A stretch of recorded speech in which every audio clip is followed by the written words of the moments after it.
some hope to die. By these 50 countries, differing so much in race and religion, in language and culture. It is a big idea, a new world order. Well, I know they're lying. They tricked me once, but they're not going to trick me twice. The time is now.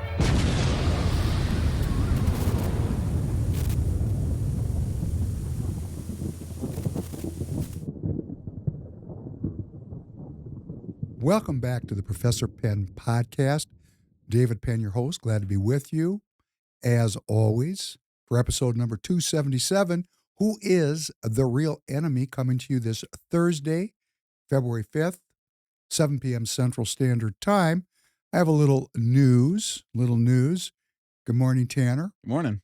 We got an exciting announcement. We're going to start announcing this. What's the announcement? The announcement is we're going to have a morning, 5-day-a-week show on Rumble and Getter, Free People Radio, kind of a Good Morning America, our version. It's going to be Royce White and David Penn and Tanner, 5 days a week on Rumble and Getter. We're going to keep you informed on this. We're super excited about this. We do love our YouTube audience, and the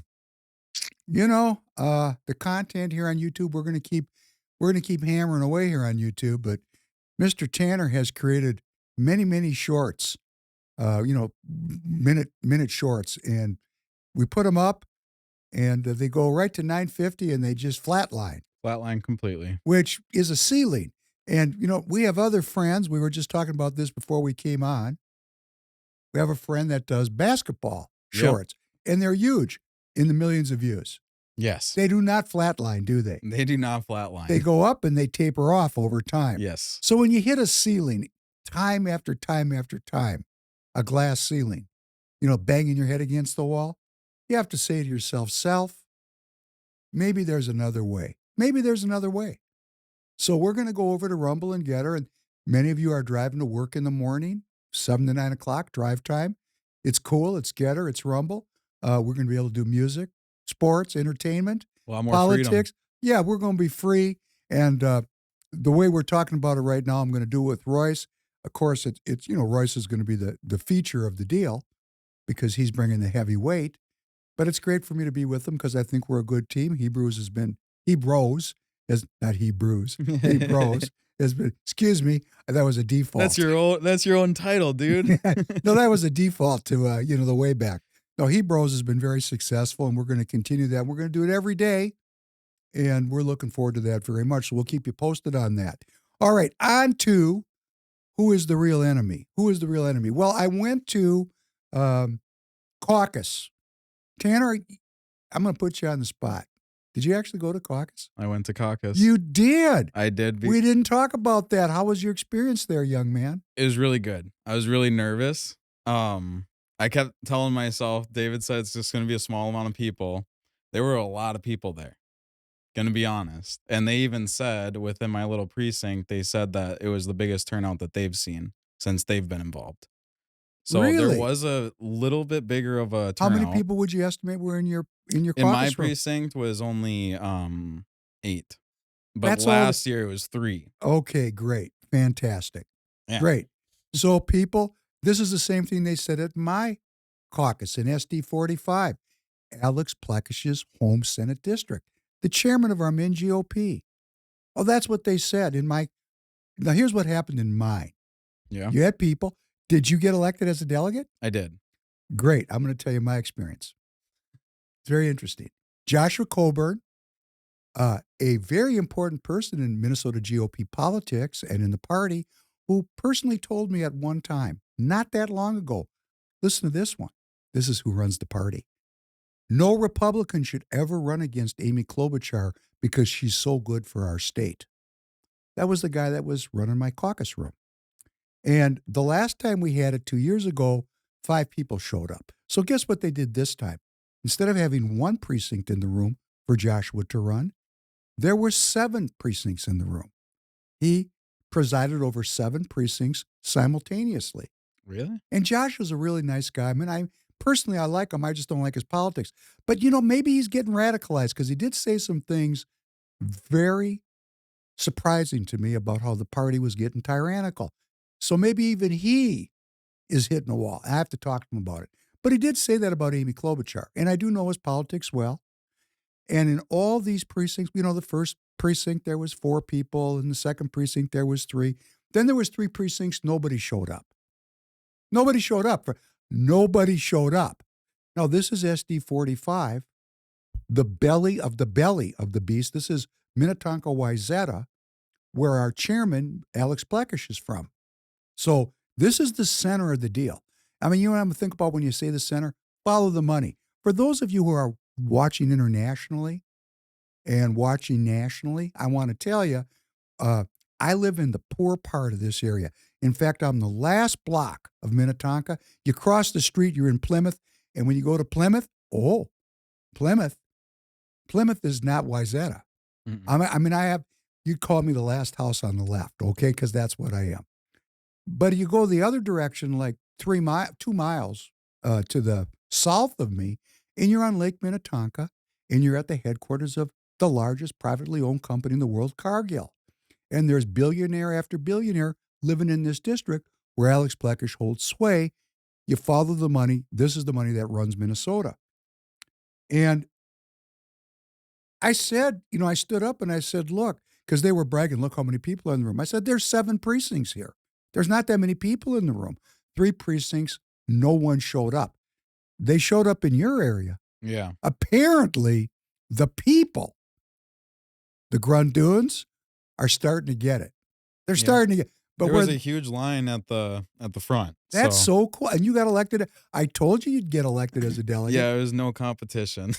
I told you there'd be no competition. I nominated myself and I got on. Isn't that great? It's pretty crazy how, not even a joke, because even out of the 8 people that were there, not everybody wanted to be a delegate. Why did they even show up?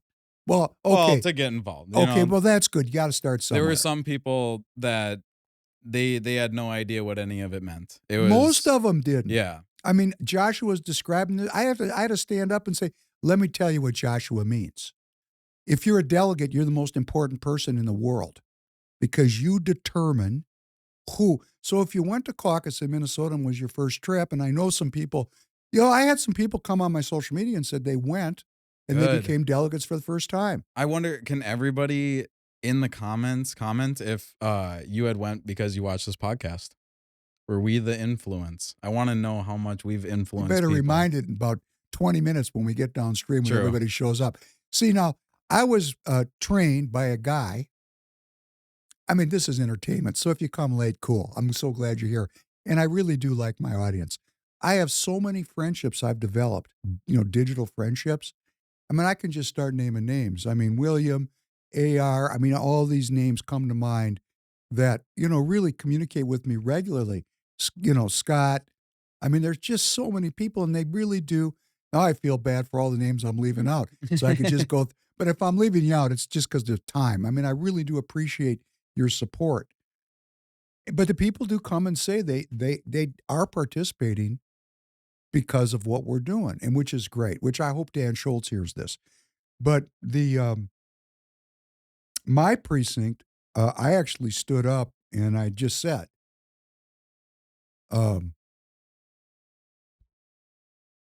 because, in my area, we got a woman, Lori Cosino, who works as an attorney for the House Fraud Committee, who is a establishment figure. We got Joshua, who's an establishment figure. We got establishment. This is SD 45. You can't get any more silk stocking than SD 45. These are the country club Republicans sine qua non. And I just stood up and I said, hey, if you want to vote for me to be a delegate, because interestingly, Joshua called, he said, I called thousands of people. And we had 8 or 9 people show up in our precinct. We had the biggest precinct attendance in W3PB. And I decided that I was just going to go and bear whatever was the result. And I saw that Joshua had worked hard to make sure that I got froze out, which I respect that. That's politics. And I just stood up and I just said to the crowd, if you like the way this is and you're a Mike Pence, Nikki Haley Republican, or you want to vote for Michele Tafoya or Kendall Qualls, or Elizabeth Namath, if that's who you are, I mean, I said it, nicely, but if that's who you are, don't vote for me. Do not vote for me. I don't want your vote if that's who you are. And I told them what I did, and I told them about free people, and I told them everything that I do. And everybody knew when I stood up that I was serious because, I bring weight. I said, if you want change, if you think things are foobar, for the younger among us, that's a World War II idiom, foobar, fucked up beyond all recognition. Foobar. I always forget that one. It's a great one. Oh, that's what they, that one. Foobar. It's an idiom that has, you got to be a certain age to know it. Dan Schultz knows it for sure. Anyhow, I said, if you want it to stay the way it is, don't vote for me. If you like the way it is, don't vote for me. If you want change, I'm here for you. Vote for me. And here's what happened. Are you ready? What happened? They had the vote, and they never announced who got elected as delegates. Joshua never announced it. So I don't know what, because it's a ballot, right? We had more. You guys had ballots for your delegate voting? We did, because we had more people in the room. We had 7 delegate slots, I think. We had more people from my precinct, so we had to have a vote. So and then Joshua never announced the winners. So when I call him and ask him, I'll never know if it's straight or not. Because ours was just a yay or a nay in the room. No, because you didn't have any people there. Joshua put more people in that room. Yeah, I know. I'm we had an actual really, secret ballot vote, and I don't know. And that's not normal, that they just get all the precincts together? Well, no. I mean, that wasn't what happened for me, but it was my first, so I don't know. Only the people from my precinct could vote to be delegates for my precinct. There was more attendees than there were slots to be delegates. So we had a secret ballot on a piece of paper. Write down the people's names that you'd like to represent you. And then I looked at him, waiting for him to announce the vote, and he never did. And I thought to myself, oh, isn't this special? So I'm just going to let them do whatever they do, because they're going to do whatever they do. I think they took me off their email list at one point. Joshua, if you're watching this, please put me back on the email list. At least. It's not going to my spam. Don't try that, I check. Anyhow, having said all that, we'll see if I'm a delegate. That reminds me, I got to send him a text today and find out. I'll report back to you. Yeah. But this is what happened in our room. In our room, and Joshua did, to his credit, express some dissatisfaction with MnGOP, which I thought was great, because it's become quite a tyrannical organization. It's, all organizations are this way. Organizations have their own survival impetus, their own survival strategies, and when threatened, they circle the wagons and fight back. And what we have here in Minnesota and throughout this country is the uni-party. We talk about it over and over. There is no difference between Democrats and Republicans if they're in the uni-party. They're just playing a political theater game. We're going to talk about Michele Tafoya tonight. She's just a paid talking suit, an empty blouse. So that's why she's running. She's backed by Tim Scott and the NRSC. When you get their backing, that is the absolute sign that you're in on the grift. You're in on keeping the status quo going. You're in on the fraud. You're in on the endless war, because that's what these people do. And we're going to talk about next week this $1.2 trillion spending bill that they just passed this week and President Trump signed into law, because what's he going to do? I mean, people are going to criticize President Trump. I mean, he's got to play with the players on the field. Have you ever coached soccer or football? Tanner. Yeah. You got a young daughter. Yep. You think she's going to play sports? Yeah, she plays soccer. Okay, you think you're ever going to be a coach? Me? Yeah, you. Yeah, no, probably not me. Okay, I did, because I was, very involved in athletics growing up. So, for example, I coached a lot of different things, and I coached when my daughters were playing soccer all the way through up until they got into high school. Mm. And you know what you find out when you coach, leagues? What? You play with the people that show up. Like, you'll play in these soccer, you get a soccer team. My daughter's there. She was not particularly good. In fact, she was not good at soccer. but I wanted to get exercise, and I had a chance to train her. And over several years, she got a lot better. But on her team, there was one superstar. I mean, a superstar. I can't remember this girl's name, but she was a born athlete, and she carried the team. But everybody else on the team, one of the things, don't get in her way. That was the first thing. When you see Rebecca has the ball, please don't get in front of her. Spread out. We have to have some strategy here. Because this started like in 4th, 5th grade. Mm. So these are young kids. But you play with whoever shows up. And that's what Donald Trump is doing. He shows up and he's got a uni-party Congress. What's he supposed to do? He's depending on you and me to be delegates to get into the parties so that we can vote on endorsements. The control of how this goes down is at the state conventions and at the district conventions about who gets endorsed by the parties. And so if you became a precinct delegate within a month, just if you don't know the process, let me tell you, within a month, Tanner, within a month, Mm-hmm. do you know your Senate district number? I have a picture of it. I can't remember it from memory. Okay, you gotta know where you are on the battlefield. Yeah. That's where you are on the battlefield. Senate district. Oh, my Senate district What's is the number? 43. What is it? 43. Senate District 43. Now that you're a delegate, you gave them your email when you put your name on the sheet, right? Yep. They're going to email you, and within 30 days, about 30 days, you're going to have a Senate district convention. Yep. Okay. You're going to go to that convention as a precinct delegate. You will get to vote on who gets elected as a Senate district delegate. And if you get that role, guess what you get to do?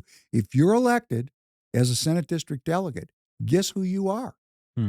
You will endorse the congressional district candidate in CD3. Your district is in Congressional District 3, currently represented by Dr. Death Kelly Morrison. Dr. Death, she wrote the abortion at birth legislation. She's a doctor, of course. A women's right to choose and women's health, that's her job. She is a doctor. A doctor. She's the doctor. Yeah. Kind of like Dr. Mengele. She's the one that wrote the one paragraph bill that made it enshrined into Minnesota law that an abortion was legal up to the moment of birth. That's very nice. And, I know people are going to say, well, most abortions happen in the first few weeks and it doesn't happen that way. And yes, I know that. I'm just talking about what the law says. You can go look it up for yourself. It doesn't say the first 15 weeks, the first 30 weeks. No, what it says is any time is the right time. Isn't that great? Makes me sick. Okay, so, and she also, before she got elected to Congress, she was working on euthanasia legislation. The doctor we go to for our health and well-being. Because, our health and well-being is about sustainability. And sustainability means there's less human beings. Got it? Got who these people are? Now, I don't know if that's Kelly Morrison specifically, but we're going to talk about who the real enemy is today. So I'm just going to set the table. But you get to go, and if you get elected to represent your Senate district at the congressional convention, which will be coming up downstream, there's going to be a congressional district Republican candidate for the U.S. House of Representatives. You're going to get to meet them. You're going to get to talk to them, all the candidates, and you're going to get to pick the one that you think best reflects your politics. Not my politics, not anybody else's politics, your politics. And they need your vote as a delegate. So you are the quality control person on who gets the standard bearer, who gets to be the standard bearer for the Republican Party in Congressional District 3. And we're not done. You get to go to the state convention in Duluth in May. I think it's the 28th of May, which Phil Parrish pointed out the date was a scam. Thank you, Phil, for pointing that out. Got to call Phil. We got to get Phil back on. Yeah. You work on that, okay? Okay. All right. So we go up to Duluth. You're a delegate. Guess what you get to do? You get to vote for who the gubernatorial candidate is. Could be Phil Parrish. You could vote for Phil. You like Phil. Now you can actually vote for him. we could keep somebody out like all the establishment candidates like Carlton Qualls and Kristen. I used to work for the Globalist Robbins and Lisa Damath, who also works for the Globalists, and the whole coterie of insiders. And then we got two outsiders that really would represent the people, Phil Parrish and Mike Lindell. So it's a kind of a easy choice at the top of the funnel. Do you want the status quo? Hey, because they're all going to tell you the same thing. They're all going to tell you the same thing. We're going to fix it. If you were going to fix it, why didn't you fix it when you were in the House for the last cycles? I mean, Lisa Damath is the Speaker of the House. She's going to fix a problem that she presided over. You know what that's like? That's like making an arsonist a fireman. Isn't that great? Think about what I'm telling you. That was funny, wasn't it? I got a sense of humor today. Anyhow, and then you'll get to vote. Guess what? You'll get to vote for who the Republican Party endorses to run for Senate. It could be Michele. I sold out as a teenager, Tafoya. Worked for her whole career as a sideline commentator for the bread and circus of football. I'm going to keep saying this because this woman does not represent the people. We're going to talk about that tonight. Because who is the real enemy? Or it could be Adam Schwartzy. We've talked about Adam a lot. And Adam's doing a good job, Adam, bringing out the fact that a lot of Republicans are pro-life and Michele Tafoya is pro-choice. Adam is doing some good work on that. Adam's banging away on that. Adam, keep it up. Great work. And I think there's some other people that are running for Senate. Alicia Gruenhagen is running. She's a good egg. I like Alicia. She's cool. But you're going to get to look at all these. If you get elected, and we'll roll on up. We'll drive up. It'll be you, me, and Royce. We'll drive up to Duluth together. You'll be able to film. Maybe not. They'll probably say no cameras in the room. Well, what's the seat that I need to get? You're now a precinct delegate. Correct. Everybody else might be asking this question too. Very good question. You're going to go to your Senate District Convention. What's your Senate District number, young man? 43. Make sure that you're getting their email. Because one of the things they like to do is leave you off the list. Okay. I would even check their website. Go to their website. Some of them don't even have websites because they don't want people to know. That's how tricky these people are. But go check their website and there'll be a date, Senate District Convention, with a place and a time, and you show up, and now you're a delegate from your precinct. You'll be able to run and vote for yourself, throw your hat in the ring to become a Senate District delegate. When you're a Senate District delegate, you represent your Senate district. What's that number again? 43. 43. You'll be able to represent 43 at the Congressional District Convention, which will be this spring, and you'll be able to vote to endorse whoever you like to run for U.S. Congress.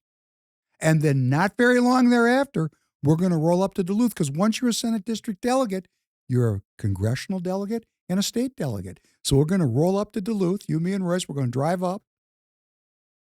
It's 2.5 hour drive. It's a nice drive. We'll stop along the way for pie. Got to stop for pie on the way to Duluth. I don't know what you're referencing. Is there an awesome pie place up there? Oh, yes, there is. But I'm not doing any Free People Radio is done with the free advertising. So we're going live 5 days a week. If you'd like to advertise with us, please get in touch with me. Anyhow, because it's going to be a big deal. This one's going to be big. But we'll go up to the Senate. It's 28th of May. We're going to go out and you'll get to vote. There'll be 2,200 state delegates. You'll be one of them if you get elected from your Senate district, and you'll be able to vote for who becomes the gubernatorial standard bearer, and who becomes the Senate standard bearer. So you'll be able to choose the candidate and vote for them. You become the most important person in the room. People will actually be calling you. Like you'll get a call from Kendall Qualls. See, that killed it for me. What do you mean? I don't want Kendall Qualls calling me. Well, you don't have to take his call. Just leave your cell phone, let it go to voicemail. But they will call you. Okay. Now, let me tell you what a scam this is going to be. They're only going to, the Min GOP is only going to give the delegate list to candidates who have agreed to honor the endorsement process.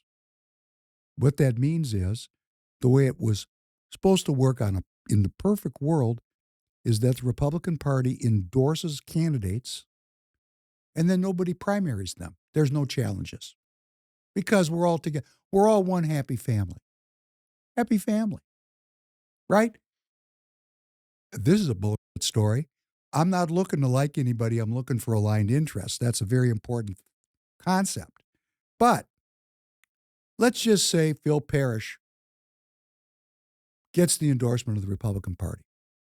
He will be primaried for sure. Let's say Mike Lindell gets the endorsement of the Republican Party. They'll primary from sure. Why do we know that?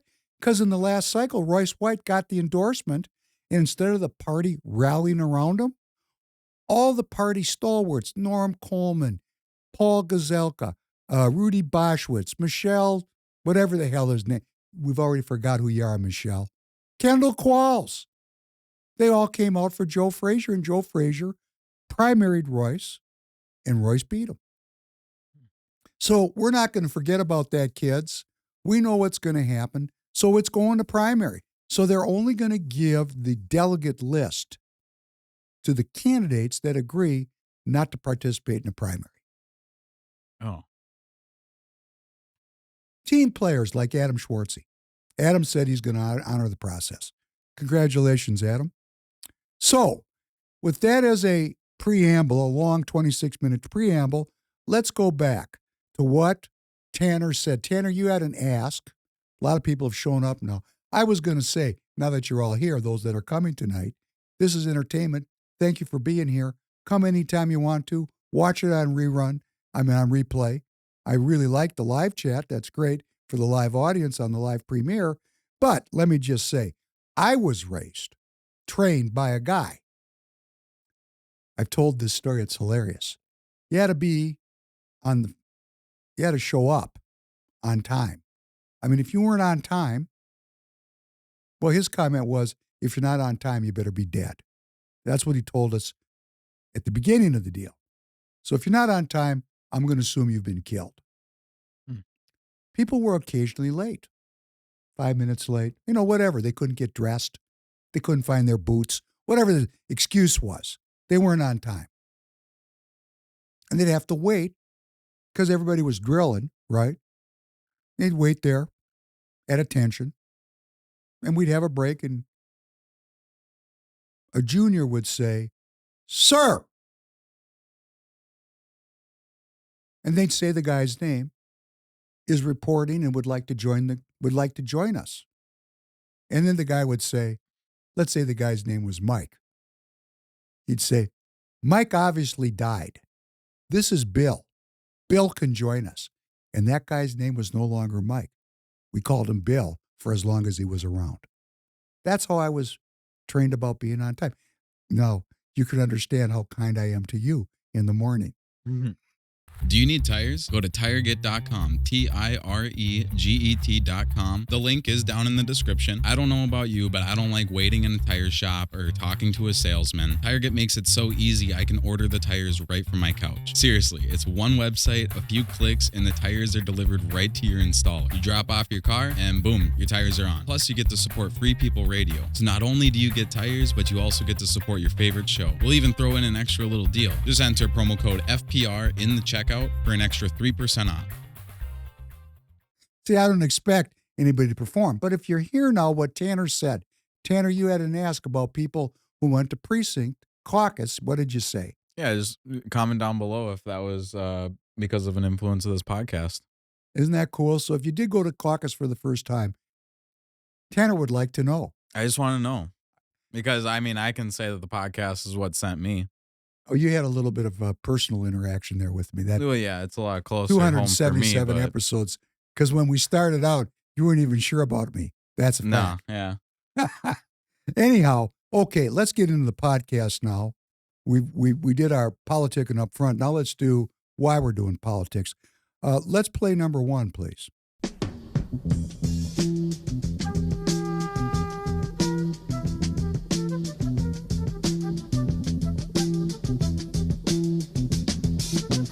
You will not be able to stay home, brother.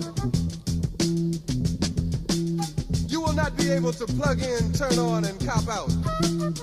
You will not be able to lose yourself on Skag and skip out for beer during commercials because the revolution will not be televised.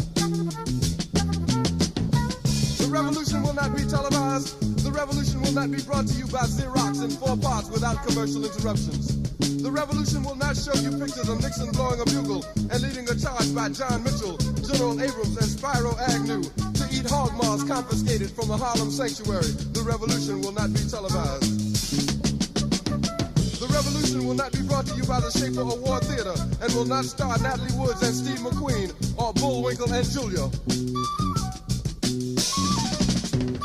The revolution will not give your mouth sex appeal. The revolution will not get rid of the nub. The revolution will not make you look 5 pounds thinner because the revolution will not be televised, brother. There will be no pictures of you and Willie Mae pushing that shopping cart down the block on the dead run or trying to slide that color TV into a stolen ambulance. NBC will not be able to predict the winner at 8:32 on report from 29 districts. The revolution will not be televised. There will be no pictures of pigs shooting down brothers on the instant replay. There will be no pictures of pigs shooting down brothers on the instant replay. There will be no pictures of Whitney Young being run out of Harlem on a rail with a brand new process. There will be no slow motion or still life of Roy Wilkins strolling through Watts in a red, black, and green liberation jumpsuit that he has been saving for just the proper occasion. Green Acres, Beverly Hillbillies, and Hooterville Junction will no longer be so damn relevant, and women will not care if Dick finally got down with Jane on Search for Tomorrow, because black people will be in the street looking for a brighter day. The revolution will not be televised. There will be no highlights on the 11 o'clock news and no pictures of Harry R. Women liberationists and Jackie Onassis blowing her nose. The theme song will not be written by Jim Webb or Francis Scott Keys, nor sung by Glenn Campbell, Tom Jones, Johnny Cash, Engelbert Humperdinck, or The Rare Earth. The revolution will not be televised. The revolution will not be right back after a message about a white tornado, white lightning, or white people. You will not have to worry about a dove in your bedroom, the tiger in your tank, or the giant in your toilet bowl. The revolution will not go better with coke. The revolution will not fight germs that may cause bad breath. The revolution will put you in the driver's seat. The revolution will not be televised, will not be televised, will not be televised, will not be televised. The revolution will be no rerun, brothers. The revolution will be live.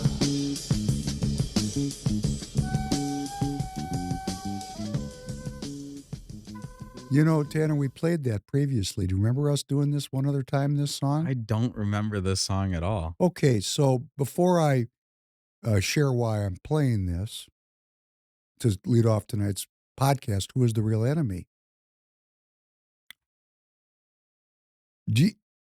I don't want to put you on the spot, but does that make any sense to you?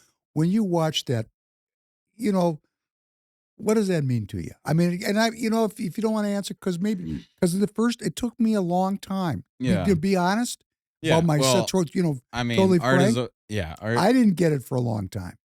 I probably am off track, but I guess to me, what I get out of it is that a lot of people these days have a very romanticized version of what we think the revolution is going to be. And he's trying to say that it's not going to be what you see on the screen. Okay, I'm not saying you're wrong. I because probably am wrong, but we're that's in- what I no, took you're from it. not. I mean, because you're going to interpret it's art. We're looking Right. at art. No, this is dated. I mean, you don't know the show, the Beverly Hillbillies. You never heard of it, right? I have heard of it, but I've never watched it. Okay, Petticoat Junction. These are shows. We're talking about stuff that was on in the 60s. This is Gil Scott-Heron. This is a very dated. Nixon was elected to the presidency in 1968. He's talking about figures that I remember their names and what they did, but most of you don't. But he's saying the revolution will not be televised. Do you see all these images of revolution on the television? I mean, our Not television. the television, but I see it on my social media. Well, it's the so- same thing on Right, your yeah. screen. Yeah. They didn't have smartphones when he wrote this song. This rap. It's really rap. Yeah. Really proto rap. He wasn't singing. He was rapping. So He's saying the revolution will not be televised. What does he mean by that? Well, I'm going to tell you what it means to me. First of all, what we're seeing on our screens is not the revolution, it's theater. It's just another pitting of one group against the other by the real enemy. Their faces are on the thumbnail tonight. Who the real enemy is. We're going to talk about who the real enemy is and who they hire to work for them. This is really critical that we understand that, because all we've got on the screen is polarization. We were talking about walking down the hall into the studio about, you got to keep your mental health because it's getting crazier and crazier, and it's a psychological war at this point. It's a psychological, right, exactly. Okay, and what's the war? I hate myself and I hate you. That's just great. That's called divide and conquer. And we had Robert Kennedy talking about this on the last podcast, solo podcast I did, about, they're pitting white against black, young against old, Republican against Democrat, left against right, woman. Men against women. And all this is doing is allowing us to be subjugated and robbed. And what I believe Gil Scott-Heron is saying, and I think it's incredibly eloquent, and it's what I've been trying to say. And I finally understood this because I didn't understand this song, and I heard it when it came out. Yeah. So I've been listening to this a long time. I've listened to it many times, and it finally dawned on me. What he's saying is the revolution won't be televised because the revolution is inside. It's about self-empowerment. Self-empowerment. It's like it's like in the Matrix where Morpheus looks at Neo and says, "You're a slave, Neo. You're a slave." We're slaves. We're slaves to a vampire system, and we think we're free. And we're not. We have the illusion of freedom. And the machine keeps running candidates that continue the illusion going that we have choice. Like we're going to choose between Michele Tafoya, if she gets the endorsement and wins the primary, who's a pro-choice, anti-Trump Republican, and let's say it's Angie Craig, who's a pro-choice, anti-Trump Democrat. What's the difference? There is no difference. They're the same person. But Republicans don't get that, and neither do Democrats. But there is a growing group on both fringes, what we call the MAGA movement on the right and the Democrat socialists on the left, that do understand that the enemy is the center, the status quo. They understand it. We just don't know how to fix it because the MAGA movement and the Democratic socialists hate each other. Yeah. But in reality, they diagnosed the problem identically.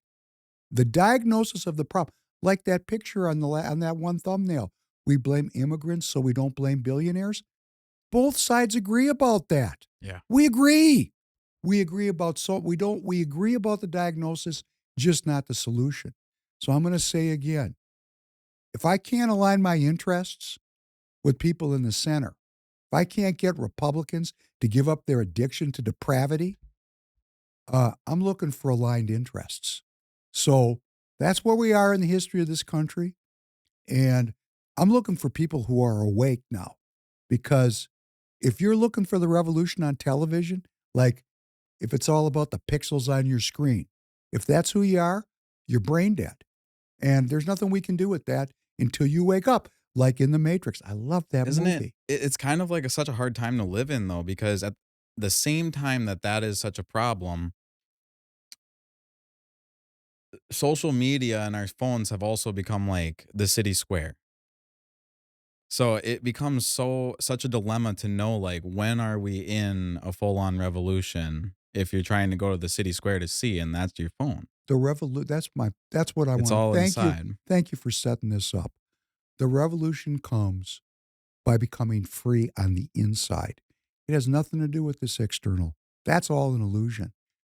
When you're free on the inside, when you're connected to creativity, when you know how to breathe, when you know how to walk. I mean, I look at people walk. You can't walk up to people and say you walk like a geek. That doesn't work.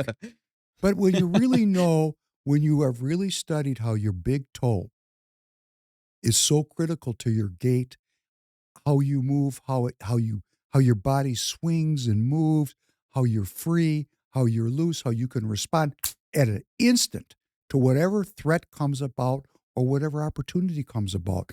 When you're not burdened by the past or worried about the future, when you're living in the present, when you have appropriate boundaries, when you know the right use of will, when you've worked out your birth trauma, when you're not blaming your parents anymore or your ex-wife or anybody for the reality that you yourself have created, when you accept who you are, when you know who you are. That's the revolution. Can I show you something really cool? Because I think it's you play that song and it reminds me of a song I know Go ahead. that I think probably is heavily inspired Improv. by We're going this. off script. Yeah. We're 40 minutes in and I got a 2-hour script. Go ahead. Gosh. Okay, so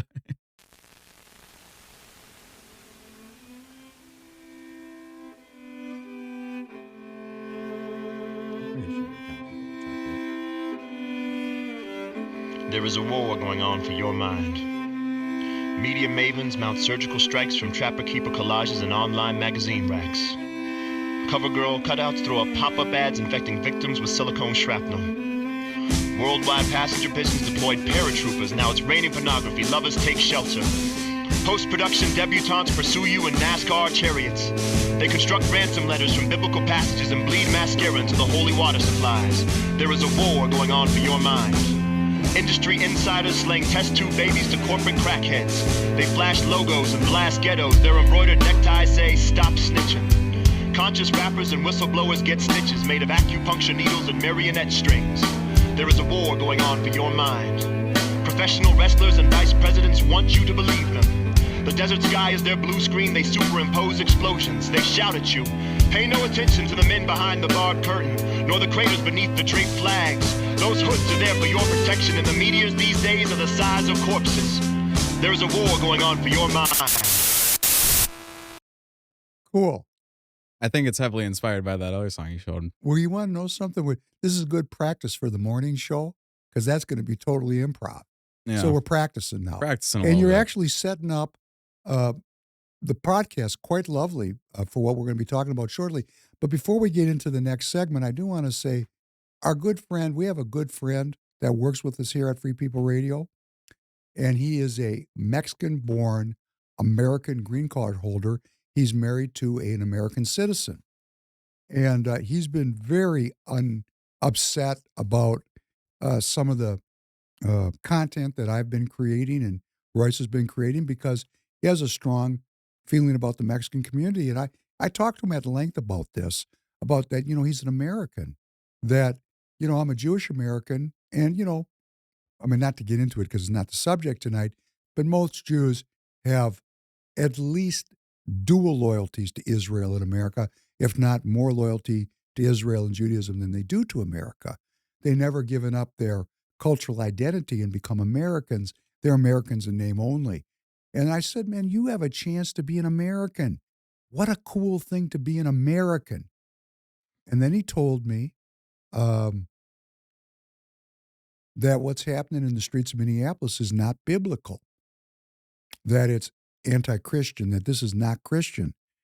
And then he told me the next day that he was in Walmart and 4 ICE officers surrounded him and demanded he prove he was a citizen. And when, he pulled out his green card, they let him go. And I said to him, doesn't that prove something to you that you're listening to a lot of fear porn? Because he thought he was going to get deported if ICE pulled him over.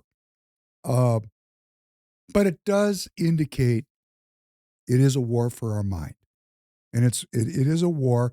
And I'll tell you, a war for minds. Okay, go look back at the Bible because our friend said what's going on is not biblical. It's anti-biblical. Well, I'll give you a biblical reference. The Jews were slaves to Pharaoh in Egypt for 400 years. And God himself, not an angel, not a seraph, came and rescued the Jews from their bondage and set the captives free. And 400,000 Israelites, Jews were just part of it, the tribe of Judah, there's 12 tribes, the Judeans were part of it, marched on out of Egypt. They did take with them all the gold and silver of Egypt. They robbed the place when they left, which is an interesting idea about immigration, because Joseph went down into Egypt, and then his tribes procreated. They all showed up down there, and then they were eventually enslaved, and they became such a threat to Egyptian power that, they were taken over through breeding. They all were outbreeding the Egyptians. And there was a civil war over this deal. So, again, immigration, the history of immigration goes right back to the 12 tribes of Israel being slaves in Egypt. And when they left, they had the Jews to take all the wealth of Egypt with them. So let us not forget how these things have a long history. And people study this. People that have time. And most of us are working every day. Some people are very wealthy. They have time to think about these things. Like many years later, one of the greatest stories of immigration used as politics, and we've covered it extensively, was in 1905, 5% of the population of Palestine was Jewish.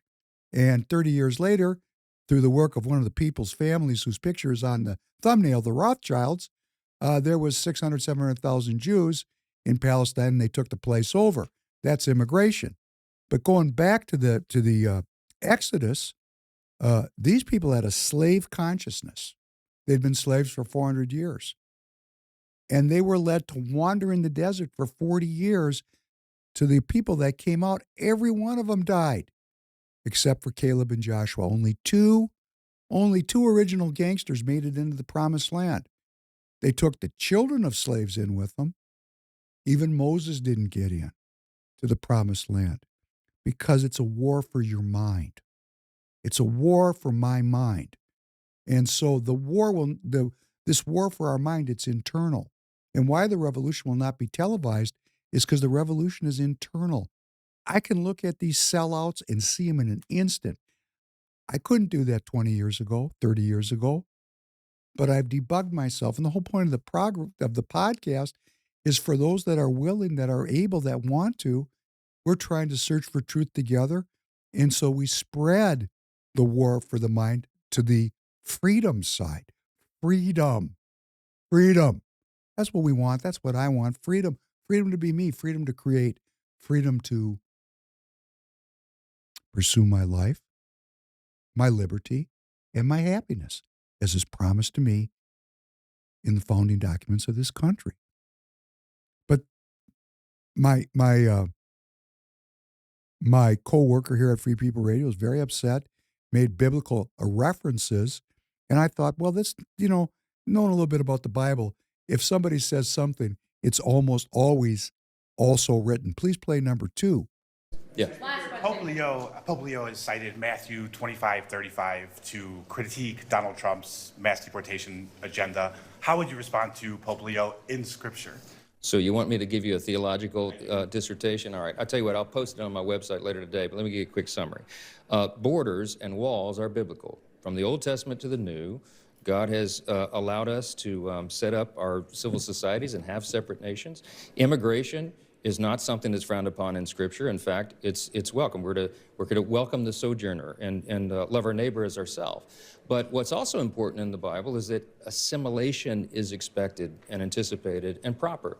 When someone comes into your country, comes into your nation, they do not have the right to change its laws or to change its society. They're expected to assimilate. We haven't had a lot of that going on. When people cite passages out of the Old Testament, they say, well, you're supposed to take care of the sojourner and the neighbor, treat them as yourself, welcome them in. Yes, but that is an admonition to individuals, not to the civil authorities. The civil authorities are given authority under Scripture to maintain order. Romans 12, you want to do this? Romans 13 says that the civil authorities are God's agents of wrath to bring punishment upon the wrongdoer. And it says if you do right, you have no fear of the civil authorities, but those civil authorities are necessary. It's a calling. It's a calling to maintain order in society, and we have not had that. When Biden and Harris opened the borders wide for 4 years, we had as many as 20 million illegals come across the country, and we all know many dangerous people, hardened criminals, child molesters, rapists, murderers, all the rest, terrorists who came into the country. We did not take care of our borders. Sovereign borders are biblical and good and right, and they're just, because it's not because we hate the people on the outside, it's because we love the people on the inside. We should love our neighbor as ourselves, as individuals, but as the civil authority and the government has to maintain the law.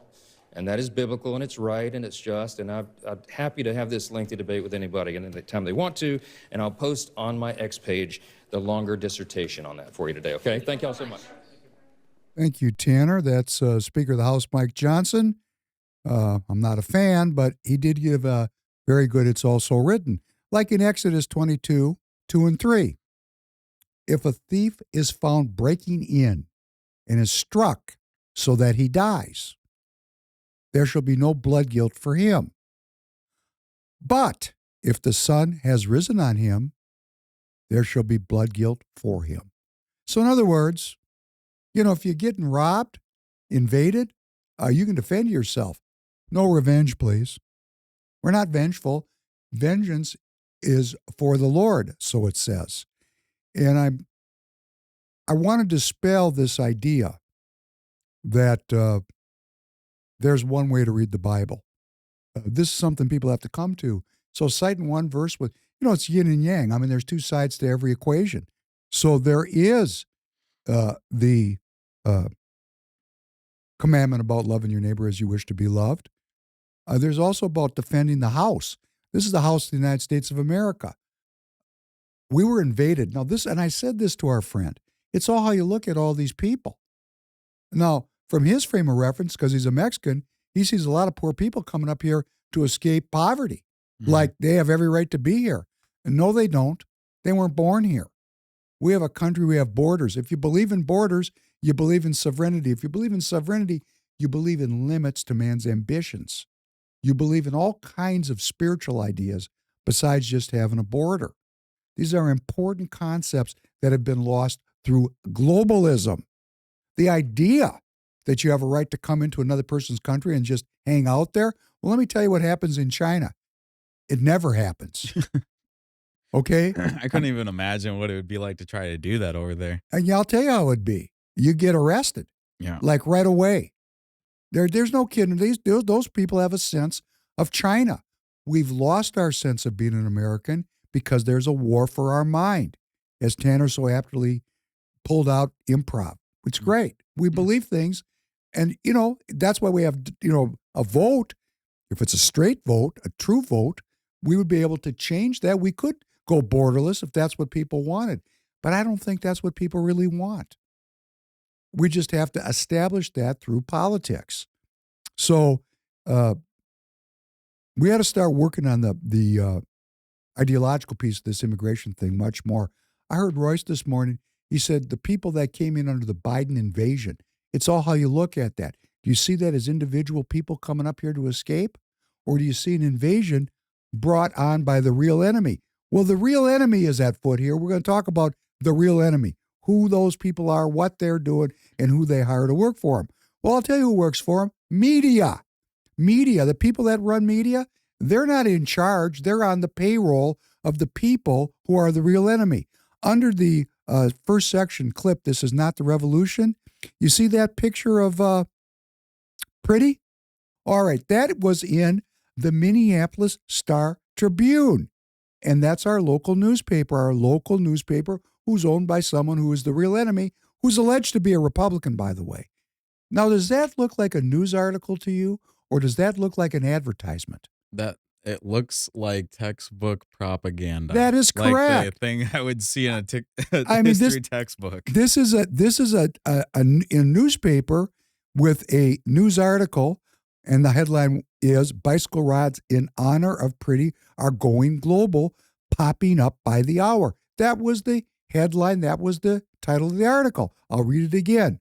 Bicycle rides in honor of Pretty are going global, popping up by the hour. And then they advertise it. That's not reporting the news. That's propaganda. Mm-hmm. Okay? So, the revolution will not be televised. Polarization is televised. That's polarization. And then we had this picture, put it up again, of Alan Page. We talked about that on the last solo podcast where we said Alan Page, there's Alan Page, credentializing the protests. Alan Page, go back, you can look at the podcast where we covered that. But moving along, let's get that next picture up there. There's a rabbi. Nothing is going to credentialize a protest. What a Freudian slip that was. Nothing's going to credentialize a protest more than when the clergy shows up, because it says this is an act of God. Because these people are allegedly represent God. Yeah, There I saw are- a bunch of people freaking out, and they were sharing because a bunch of monks came out to protest. She's wearing traditional. This is a rabbi. Her name is Rabbi Sharon Kleinbaum. She flew in from New York City. She's famous. Hmm. She's wearing a tallis. You see that black and white thing? Kind of almost looks like a Palestinian kfaya there, kind of a little bit, right? But actually, that's just going back to the way back. People wear, that's a prayer shawl. That's called a prayer shawl. When you pray, you put that on. So she's out wearing a prayer shawl, a tallis. She's wearing it in the cold, and her sign says, this rabbi loves immigration. I love black people. You don't know that reference, but that's a great movie. That's a great movie, a Tom Cruise movie. Show me the money. Everybody go back and look. I'm going to leave it for a future. Maybe we'll play that scene. I'm not losing it, folks. It actually is in part of the cultural myth. And the movie's called Jerry Maguire. Jerry Maguire. It's a great movie. Tom Cruise plays a sports agent who has sold out. And just much like me, and I reference it because this happened to me in China one night. He had a sleepless night, and he realized what he was doing. He was a sellout. So he quit working for the agency and decided to be a man of the people. And he had one client left. All of his clients were stripped away because everybody was a sellout. And he had one client left, played by Cuba Gooding. And to get his business, he was a wide receiver. He says, Jerry, I want you to say you love black people. Scream it. Scream it like you mean it, Jerry. So here's the rabbi going, she loves immigration. She loves it. She loves immigrants. Loves them. Who is she? Well, she is a graduate of Bernard College, which is associated with Columbia University, where my daughter is graduating this year. And as I've said many times, I didn't want my daughter to go there, which led to a big problem in my family, because this is the center of radicalization. This is where we have President Obama getting his education. This is where we have Professor Cloward and Professor Piven, who made the Cloward-Piven model, which was about breaking the country by overwhelming the welfare system with too much demand, i.e. bringing in 20 million people and putting them on the payroll and breaking the whole deal. So I didn't want my daughter at Columbia.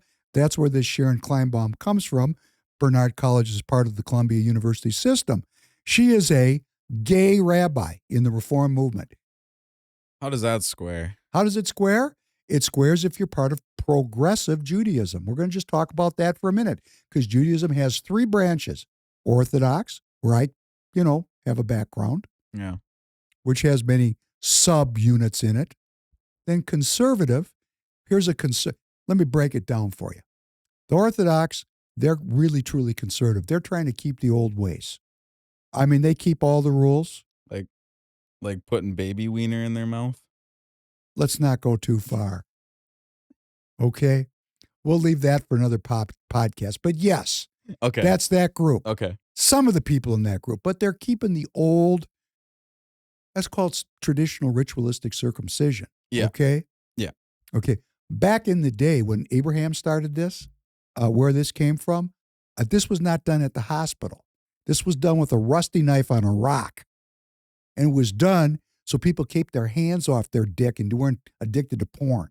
Okay? I'm going to break your porn addiction because you won't be able to touch your thing for the next. And if you die, if you get a blood poisoning, that's God's will. You can't really be part of the group. You can't be a Jew unless you're circumcised. It's part of the deal. You must go through this, right? Mm. They used to do it when people were a little bit older, so they remembered the pain. Now they do it when the baby, is barely, just right out of the oven, first week. So the baby forgets. You just have a lifetime of birth trauma. You don't know why. Yeah. But yes, it's that group. Thank you. But these are the black hats, the people that got the Right. beards. They pray 3 times a day. They try to keep all the rules. And I have a history of that in my own family. Then there's the conservatives. The conservatives, they're kind of like Protestants. They pounded a thing on the door and said, why are we keeping all these rules? We're in America now. Come on. We want to keep some of the rules, But you know what? We want to eat out. We want to drive on Saturdays. We don't want to keep the Sabbath because we want to go to the baseball game. And we're going to maybe have a kosher home. Maybe we're not. Maybe we'll be kosher at home, but we're going to go out and have a good juicy ribeye where it's not kosher. And we're not going to hell for that because after all, we're in America now. So you go to synagogue and it's more community orientated, more communal. This is very religious, like you and God. Like if you don't do it right, you ain't making it. These folks, a little bit more forgiving, the conservatives. And I have a relationship with that group too. I don't have any relationship with the Reformed. I skipped that. Did those two branches come just from America? No. Okay. But the Orthodox go back to Egypt. Right. Okay. These are the folks that are trying to keep it the way Moses wrote it on the rock. But then the conservatives it's mostly an American movement, but it's all over the world now. Because if you really want to be Orthodox, you're not assimilating. You're not going to assimilate.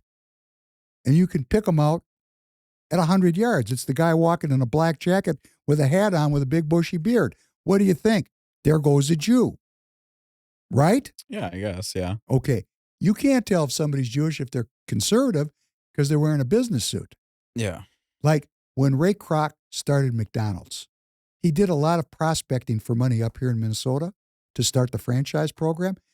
He didn't go visit the Orthodox synagogues, but he visited all the conservative synagogues because that's where the money was.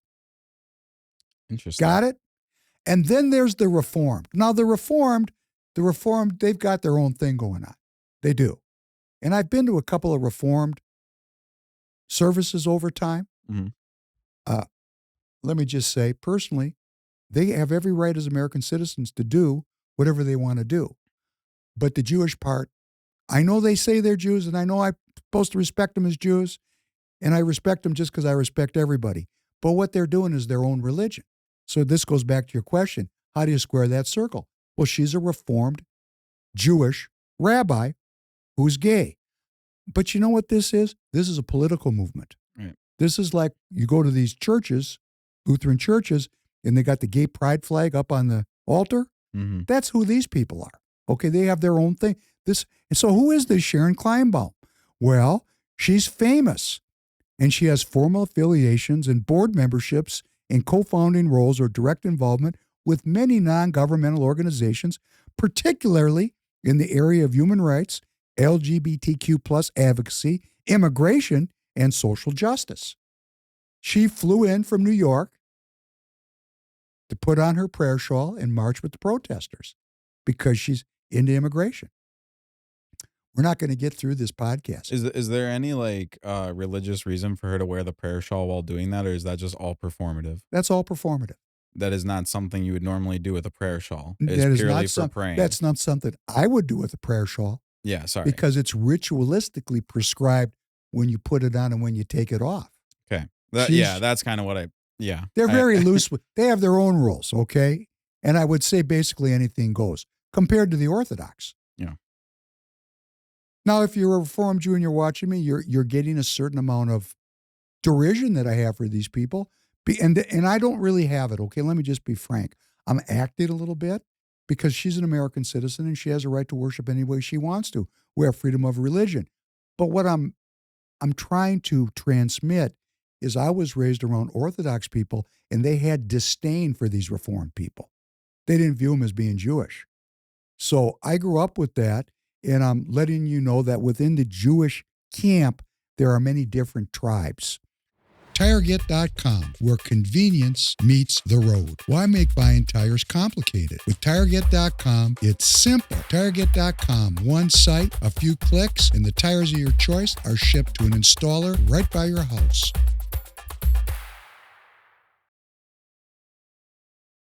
But this woman is a political activist, and she's famous for it. Let me give you some of the groups that she either started or participates in. This protester who came here to fight President Trump's efforts. New York Jewish Agenda, co-founder and board member, focuses on progressive Jewish values in public policy, including human rights and social justice issues. She participates in the Interfaith Center of New York, board member, promotes interfaith dialogue and community programs, including supporting immigrants and religious freedom. New Sanctuary Coalition serves on the board, an immigration-focused non-governmental organization providing sanctuary, accompaniment, and advocacy for immigrants facing deportation or asylum challenges. The Gay Men's Health Crisis, a board member, supports health and advocacy for people affected by HIV/AIDS. The New Israel Fund, board member and member of the Legacy Society, advances progressive values in Israel, including human rights for minorities and immigrants. New York City Commission on Human Rights, board member, enforces anti-discrimination laws, including protections for immigrants and LGBTQ+ individuals. New York Immigration Coalition, spoken at their events advocating for immigrant rights. The Hebrew Immigrant Aid Society, that's like Catholic Charities and Lutheran Social Services. This is a group that helps immigrants come into the country and gets paid handsomely to do so. Collaborates via synagogue coalitions for refugee and immigrant advocacy. Trua. Trua is a Hebrew word. It's associated with blowing a horn, a shofar. Trua is a certain kind of a sound. It's a sound of power. Rabbis for Human Rights. Another immigration clinic. And then she's on the Immigration Arc. Collaborates on access to justice for immigrants. I mean, this woman is in immigration. So, the question becomes, why is she doing this? And I don't think I'm going to have time. I'm going to have to come back to this, or I'm not going to get through this. Very important who the enemy is. But she was trained at Columbia, at Barnard College, which is associated with Columbia. These, if you're at Barnard, you can take classes at Columbia and vice versa. This is as liberal as it gets. And actually, Columbia is one of the prime recruiting grounds of our secret society, the Central Intelligence Agency. And when Sharon Kleinbaum marched and protested ICE, she was accompanied by Rabbi Jessica Rosenberg, Rabbis for Ceasefire, Rabbi Jonah Dov Pesner, Religious Action Center for Reform Judaism, Rabbi Jill Jacobs, Trua, the Rabbinic Call for Human Rights, Rabbi Amy Eilberg, Independent, just showed up. She's a spiritual director, whatever that means. Rabbi Emma Kipley Ogman, she's the rabbi at McAllister College over in St. Paul. Rabbi Aaron Weininger, he's the rabbi at a synagogue I prayed at when my dad died. Adath Jeshurun congregation, just 10 minutes from here. Adath Jeshurun, long history, formerly very religious. They moved out to the suburbs, and they're now part of this Reformed movement. Well, they call themselves conservative, but I've been there.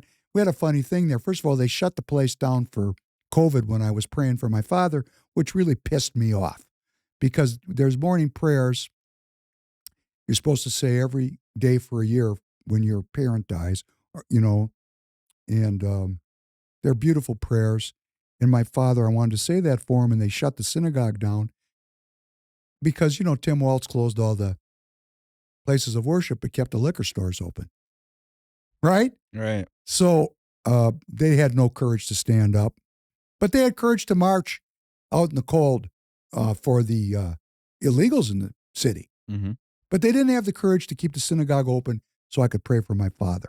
I'd like to swear, but since it's religious, I'll leave it out. Rabbi Daniel Kurzani, Kam Isaiah Israel, that's a synagogue. Rabbi Diane Tracht, Temple Israel in Gary, Indiana, she flew on in to protest.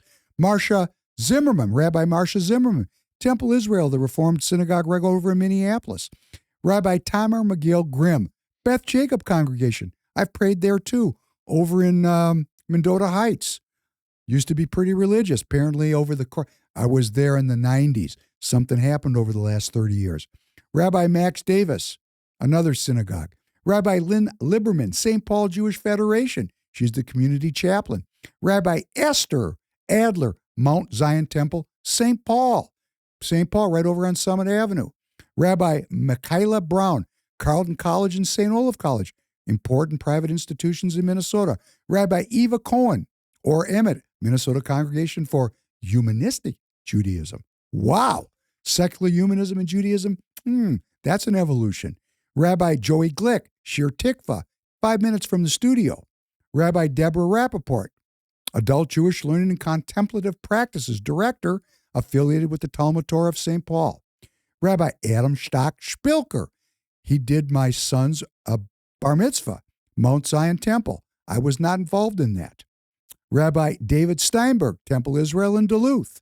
Rabbi Ariel Lachach Rosenberg, Shir Tikva, walking distance from the studio. Why am I calling these people out? Well, I'm going to have to really contemplate with you, my audience, why Jewish rabbinical figures, and there was a lot of Lutheran and Protestant pastors out there too, we'll pick on them next. Why are these people out there working against the Trump administration, working against ICE? And of course, we started out with the biblical argument, love your neighbor as yourself, and they have all kinds of biblical reasons. But, they're not really biblical, these people.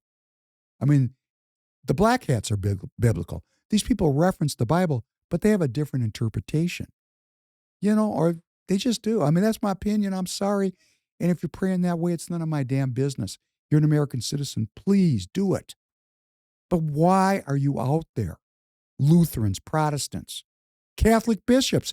I saw a Catholic bishop on Morning Joe on MS Now with Morning Mika and Joe Scarborough, a Catholic bishop. The Pope Leo came out criticizing this immigration issue. Why are the clergy of all these different denominations so willing to have an open border here in Minnesota and in the United States of America? What's going on with this? What's going on with this? Let's not just blame it on the Jews. Pope Leo is aligned with the Reformed Jews. The Lutheran Church is.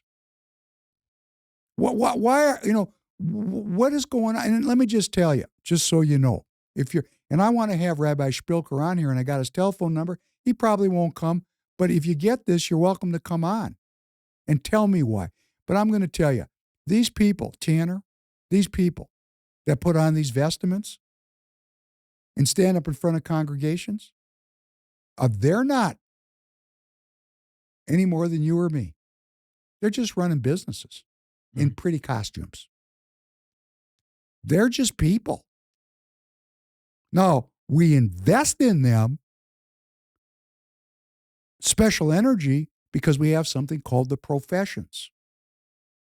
Doctor. Oh, they're doing great. We're trusting them 100% now, aren't we? The doctors. I don't have to say much about the lawyers. I got a joke about lawyers. Can I give you a joke? Yeah, let's hear it. Okay. So a company was going to hire somebody for a job. And they were going to have a job interview. The boss, like me, the boss. And I bring in an engineer and an accountant and a lawyer to interview for this job. And I have questions. But my main question is, I ask the engineer, what does 1 + 1 equal? And the engineer gets out his slide rule and his calculator, and he's calculating, and he wants to, and he says, sir, I'm sure the answer is 2. Very good. Very good. I'll get back to you. In comes the accountant. And I go through the interview and the whole thing. And at the end, I say, I got a very important question. Tell me what 1 + 1 equals. And the accountant gets out all of his spreadsheets, gets out Excel, and does all his work. Sir, I'm sure the answer is 2. And then comes in the lawyer, the last one. And we have a very nice conversation. I ask him all the same questions. I get down to the end. And I say to the lawyer, what does 1 + 1 equal? And the lawyer looks at me, and he closes the drapes, closes the door, looks at me and says, is this being recorded? I said, no, not to my knowledge. Are you recording? He goes, no. I said, put your phone on the table. I want to be sure. Phones are off. And then what the lawyer's answer is? What do you want the answer to be? So we understand lawyers real well, don't we? Okay. That's funny for people that buy a lot of legal like I. Okay. Then we have our architects, and mostly architects are still respected because mostly buildings don't fall down. But occasionally they do, and everybody goes, wow, that's not cool. And then we have our priests, our priestly class. Now, in a fallen world where we've lost our sacred honor, who are these people and who are they working for? Are they working for the Lord or are they working for something else? So just because you're wearing a priest's vestments, I am not going to give over to you because I seek to personally empower myself. The revolution will not be televised. Boy, I tied that together pretty cool. Now, let's get on to something that I think is critical at this time. Under number 2, could you please play number 3? Well, good evening, friends. Tonight, the political world is keeping an eye on Florida, specifically the Republican political world, because in that state that actually did just have a red wave of wins, former President Donald Trump is making a special announcement, and all signs point to the obvious. He's announcing he's going to run for president in 2024. In the last week, however, a growing number of people once on his side are now saying maybe not this time. I spoke to 2 of those voices, in Michele Tafoya and Amy Koch.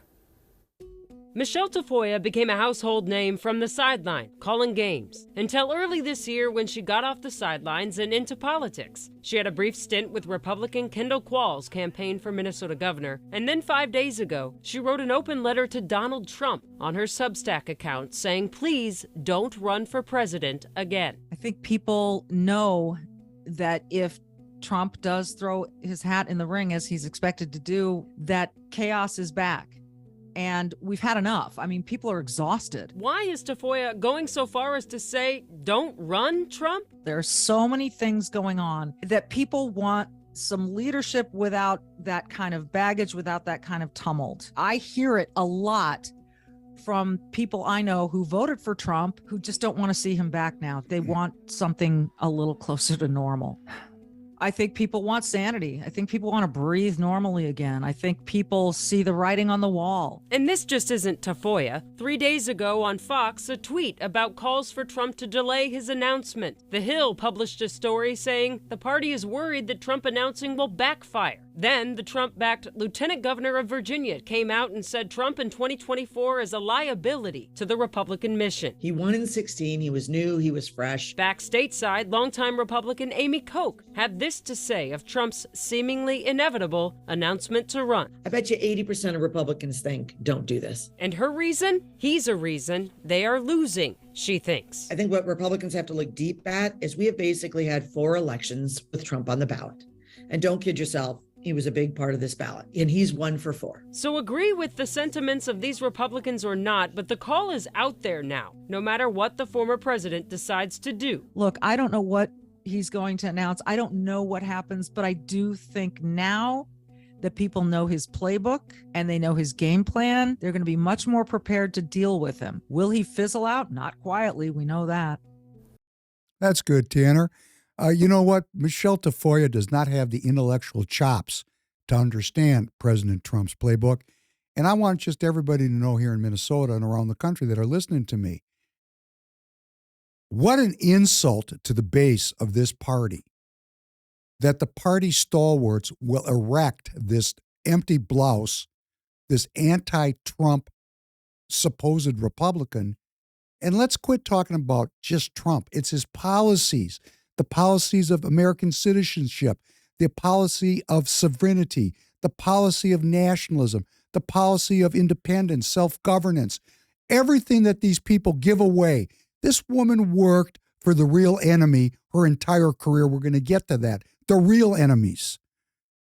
And just so you know, Amy Koch, she was the former Senate majority, the Senate leader here in Minnesota in the early 2000s, and she lost her position quite unceremoniously. She's a centrist. That's me being kind. And of course, a local media outlet, one of the legacy media outlets, run these 2 out there. They didn't ask for my opinion. They run these 2 out there because they're part of the status quo.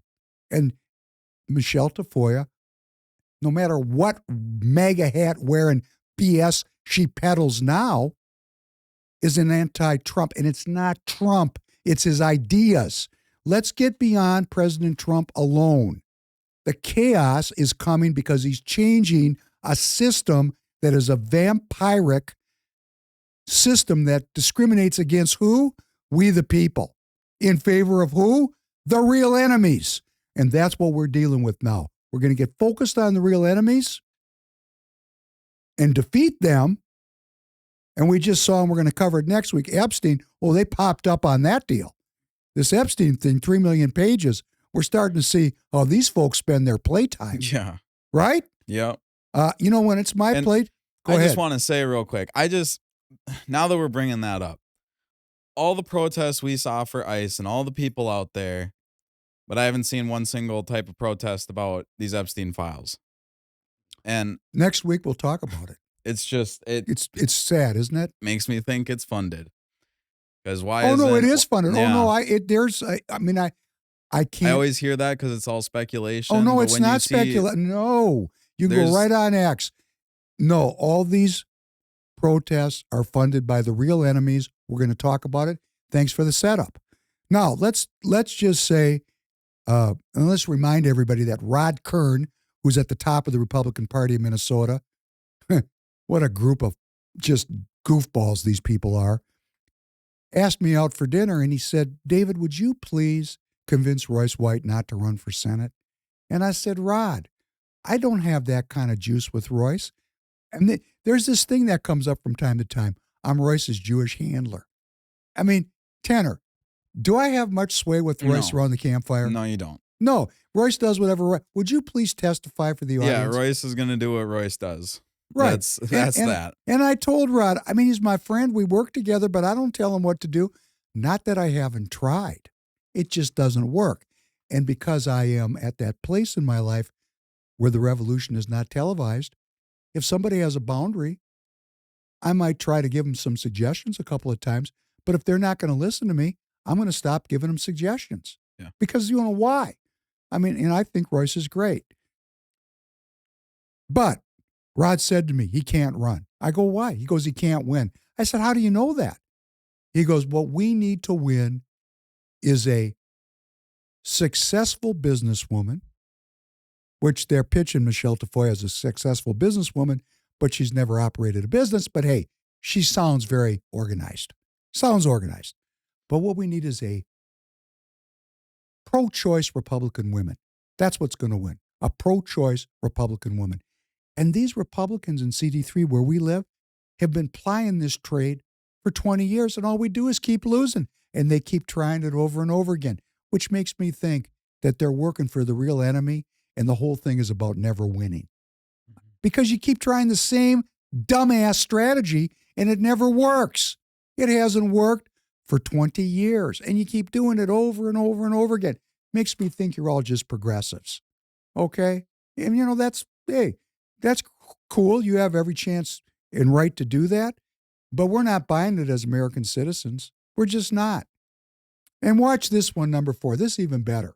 This is even better. I'm wondering if this is, what do you think? Is this going to be the galvanizing issue that the left think it's going to be? You want to start? Well, first, there are already Republicans talking about outlawing the pill as well. And many of these states will. And even whether they specifically outlaw the pill, it'll still be a crime.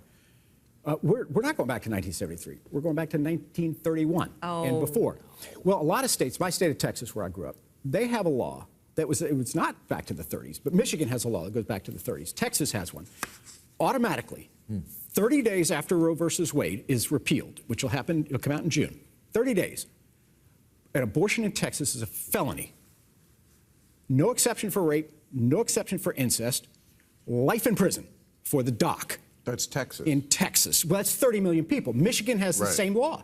No exception for rape, no exception for incest. And we know that most Americans, including conservatives, do not believe that. They're not on that page. They voted it in Texas not that long ago, and it's because they're not pro-life, Bill. They're pro-life in prison. They want to punish, they want to control, and they're going to be able to now. Well, okay. Go ahead. I disagree. I don't think they want to punish and control. Look, I am pro-choice. But here we have a continuum, right? Somebody gets pregnant, and then there's birth. And that whole timeline in between, there should be a portion of that time, as there has been, when an abortion is legal, whether it's medical, the pill, or surgical.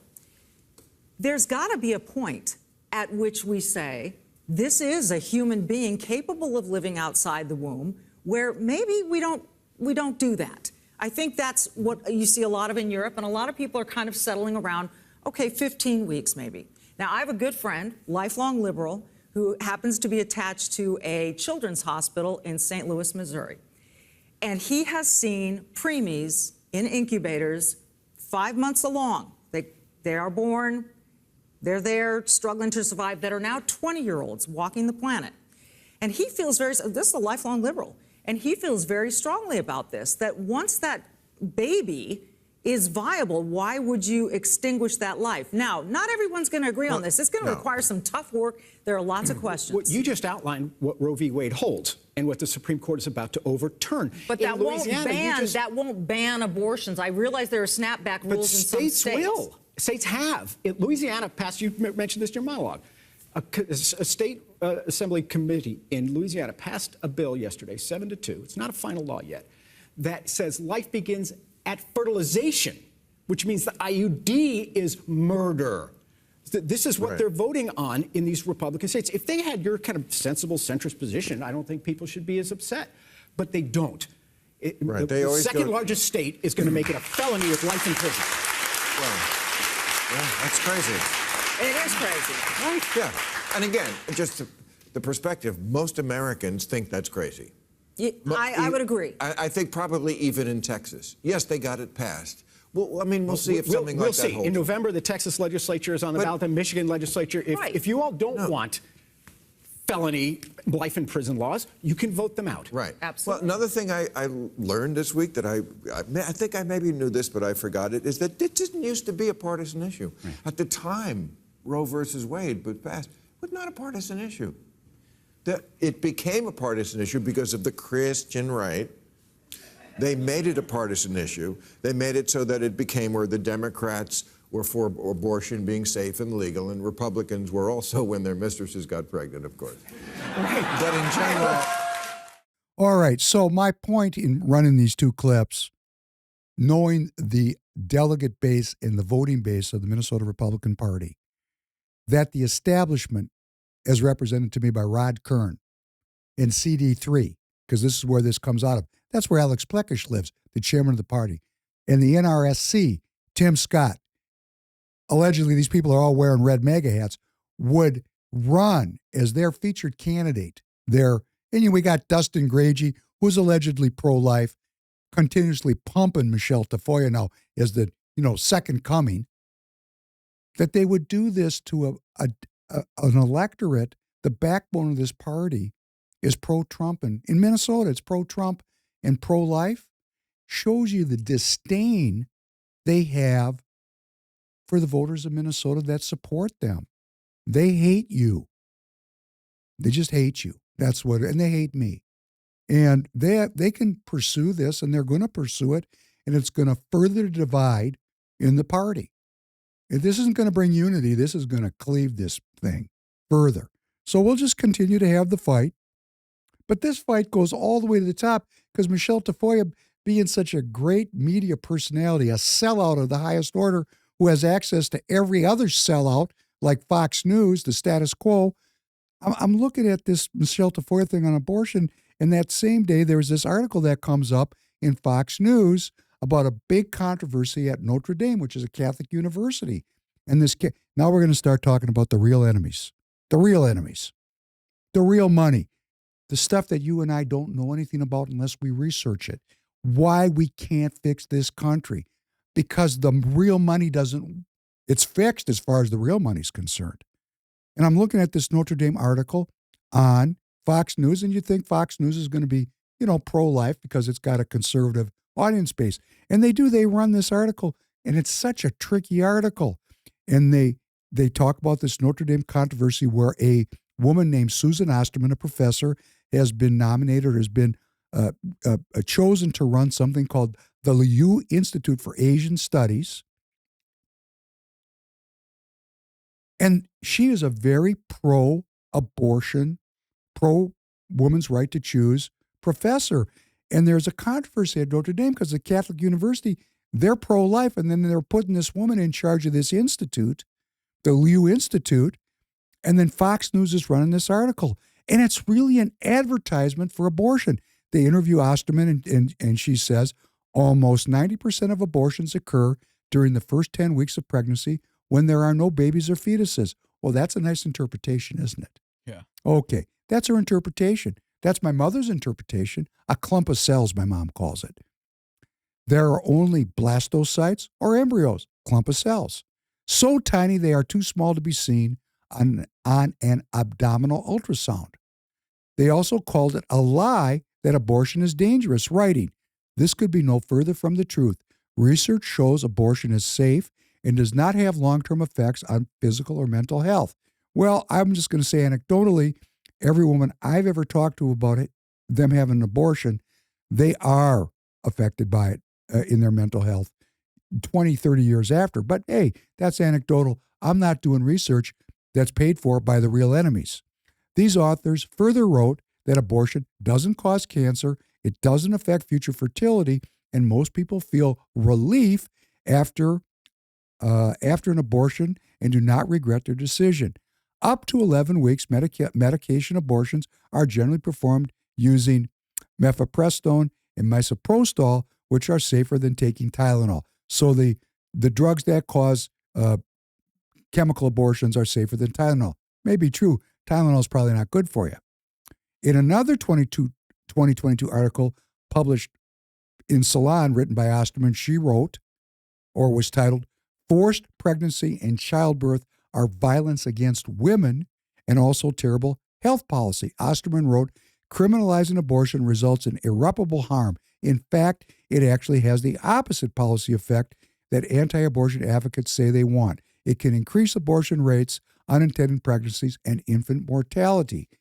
They also wrote, "Abortion access," this is the key, "is freedom enhancing in the truest sense of the word, consistent with integral human development that emphasizes social justice and human dignity. Abortion access respects the inherent dignity of women, their freedom to make choices, and to evaluate medical and other risks associated with pregnancy and childbirth."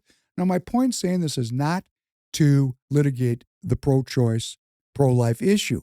And I'm going to say it, maybe sometime I'll get to it, but that's not the point of this. The point of this part of the podcast is to say the delegate base and the voter base, the Republican Party of Minnesota, is pro-Trump. And let's stop just saying pro-Trump. Trump's policies of nationalism, sovereignty, and self-reliance. That's really what it boils down to. Self-governance, independence. The moving away, the breaking away from globalist institutions, which are bad for the people. We got the evidence. That's what President Trump is doing, and that's what we want as Minnesota and American citizens. And they're running somebody that's opposed to that idea. She's going to say she's for it, but how can you believe anything she says? Because, she's a paid professional. She'll say whatever she needs to say to keep her job in show business. She showed us that for 20 or 30 years of doing it. So I'm not trying to litigate the abortion pro-life issue. I'm saying it's an insult to the people in the party, because the people that run the party, who work for the real enemies, don't care how you think. They don't care anything about you. They don't care about winning. This is not a winning strategy. It's being pumped as a winning strategy, but it's not a winning strategy, and I'm going to tell you why. The people that she's alleged to appeal to, women of the left, aren't going to trust a Republican, period. So I don't know what kind of scam these folks are running. And if she wins, flukes happen. I mean, things happen, but this has never worked in the past. So if the past is any predictor for the future, I don't know what these people are up to. And then I started thinking about, okay, I want to check this out. Notre Dame, a big controversy. Liu Institute, because I'm really interested in who are the real enemies. And you know what I did? I looked up the Lew Institute. And you know what I found out? I personally know the guy who funded it. Yes. Small world. It's a very small world. He's in the tire business. He's one of my competitors in the tire business. He's Chinese. And when I gave up my seat in the globalist enterprise I was involved in since 1993, he took it. Very wealthy people. And he took it quite easily because he's Chinese and he's very involved with the Chinese government. And the Lew Institute is about to increase cooperation between the United States and China. Exactly the opposite of what President Trump is up to. He's trying to get us to be self-sufficient. He's not mad at the Chinese people. He's mad at our people who have allowed the Chinese to take such a dramatic and powerful position in our supply chains. He never says the Chinese are bad. He always criticizes our politicians who sold out the American people. And here's Notre Dame University, a Catholic institution that has a funded chair by Bob Liu, who's Chinese and who is trying to foster integration between the United States and China. I mean, you know, what's going on in our universities? I mean, what are we teaching our kids? Now, an argument could be made that this is a reasonable pursuit. I'm only bringing up the Lew Institute because I know Bob Liu, and I've met him, and I compete with him every day to try to stay in business. Very powerful company. And that's not the real enemy. Or maybe it is. I don't know how deep that well goes. Goes pretty deep. But I want to talk about the real, we got layers of this thing going along. So I said, wow, this is really interesting. So who is this Susan Osterman? What has she done in her past? Who is she? What is her professional history? No evidence that she worked for the World Economic Forum. No affiliation with the United Nations. But guess what? She worked for the Population Council. I guess you can tell what that is. The Population Council, this is this Susan Osterman, who's this pro-choice person at Notre Dame. Now we're talking about the real enemies, the Population Council. Population Council is an international, nonprofit, non-governmental organization. There we are with the NGOs again. Founded in 1952 by guess who? John D. Rockefeller. A Rockefeller. Headquartered in New York City, it operates as a leading research institution focused on global health development and population-related issues. It conducts biomedical, social science, and public health research, develops innovative products like contraceptives, and et cetera, and so on. And it's a very well-funded deal. And then you say to yourself, could this be part of the conspiracy theory to reduce the populations of humans on Earth? And as a matter of fact, that would be true. In conspiracy theory realm, Population Council, where this Susan Osterman worked, is in fact part of the New World Order. It's just a conspiracy theory. I don't know if it's true or not. Now, what is the Rockefeller Foundation? Now we're getting into the real action. Who are the real enemies? Who are the Rockefellers? The Rockefeller Foundation is a major U.S.-based philanthropic, doesn't that sound nice? Philanthropy, giving to the poor, right? Organization. It was established in 1913. Standard Oil, the people that were in the oil business, the people that got all the money, they started this. They made it a trust. It has total assets under management at the end of 2024 of guess what? $6.6 billion. $6.6 billion sitting in the bank, invested, and every year it kicks out interest. And what does it do with that interest? Well, every year the Rockefeller Foundation funds between $225 and $275 million of public advocacy, like funding the No Kings movement or funding these protests here in Minneapolis. In conspiracy theories, the Rockefeller Foundation, now YouTube, I'm talking about theories.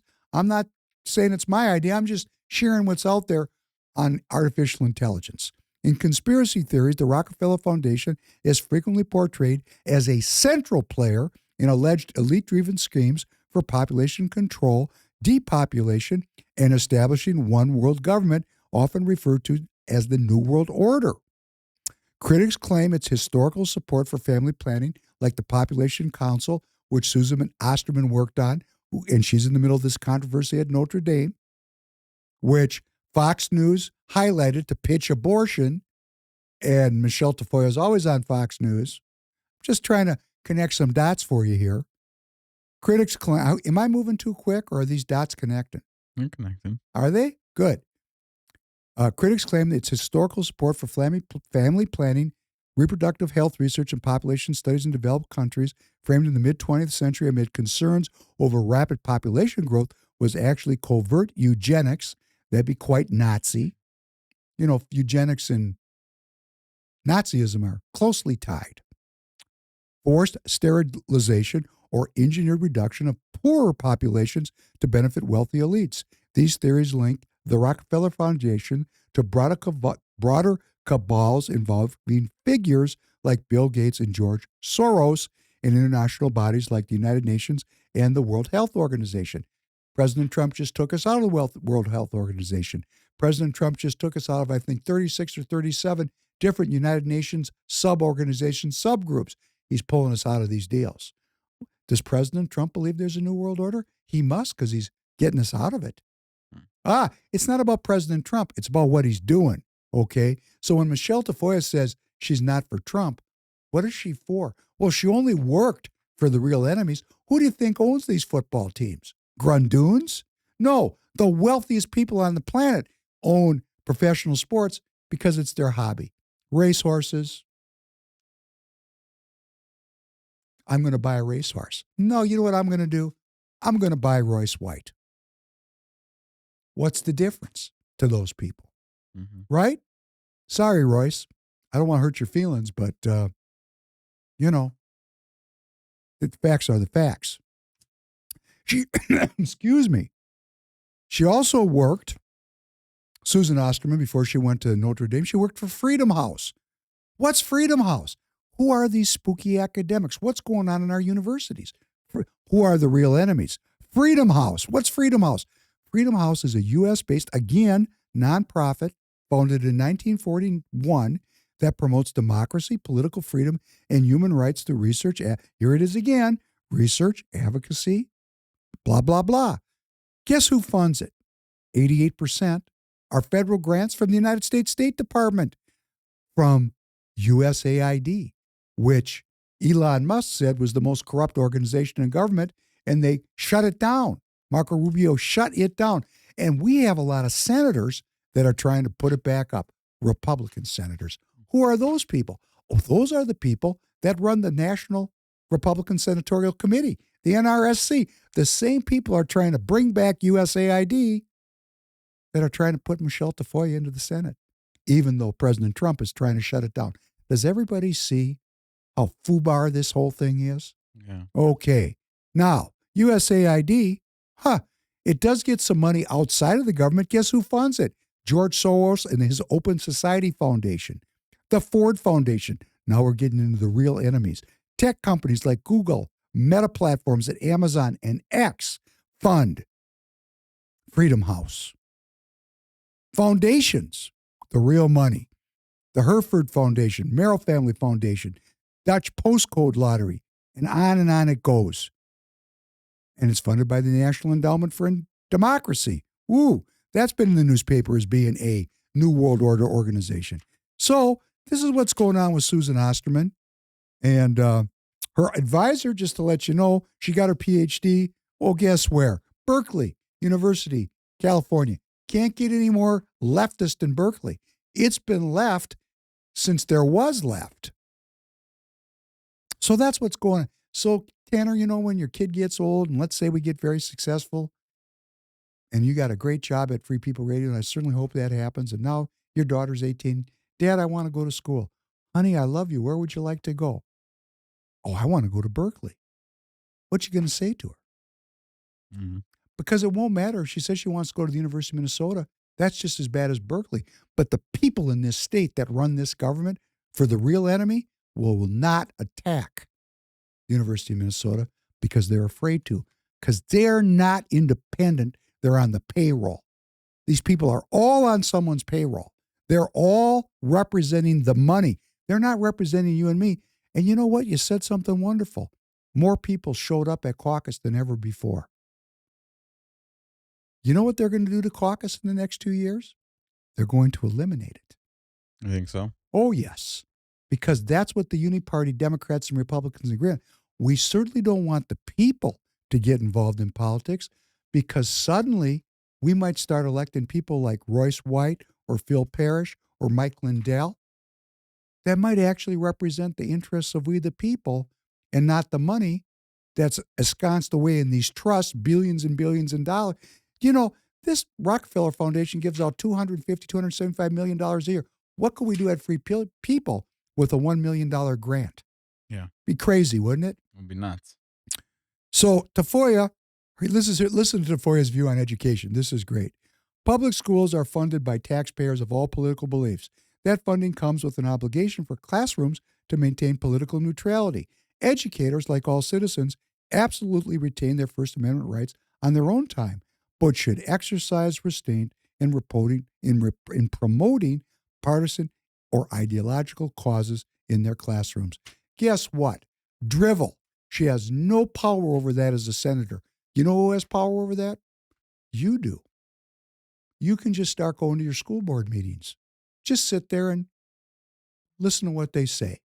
And when you show up, they'll talk differently because somebody's watching them.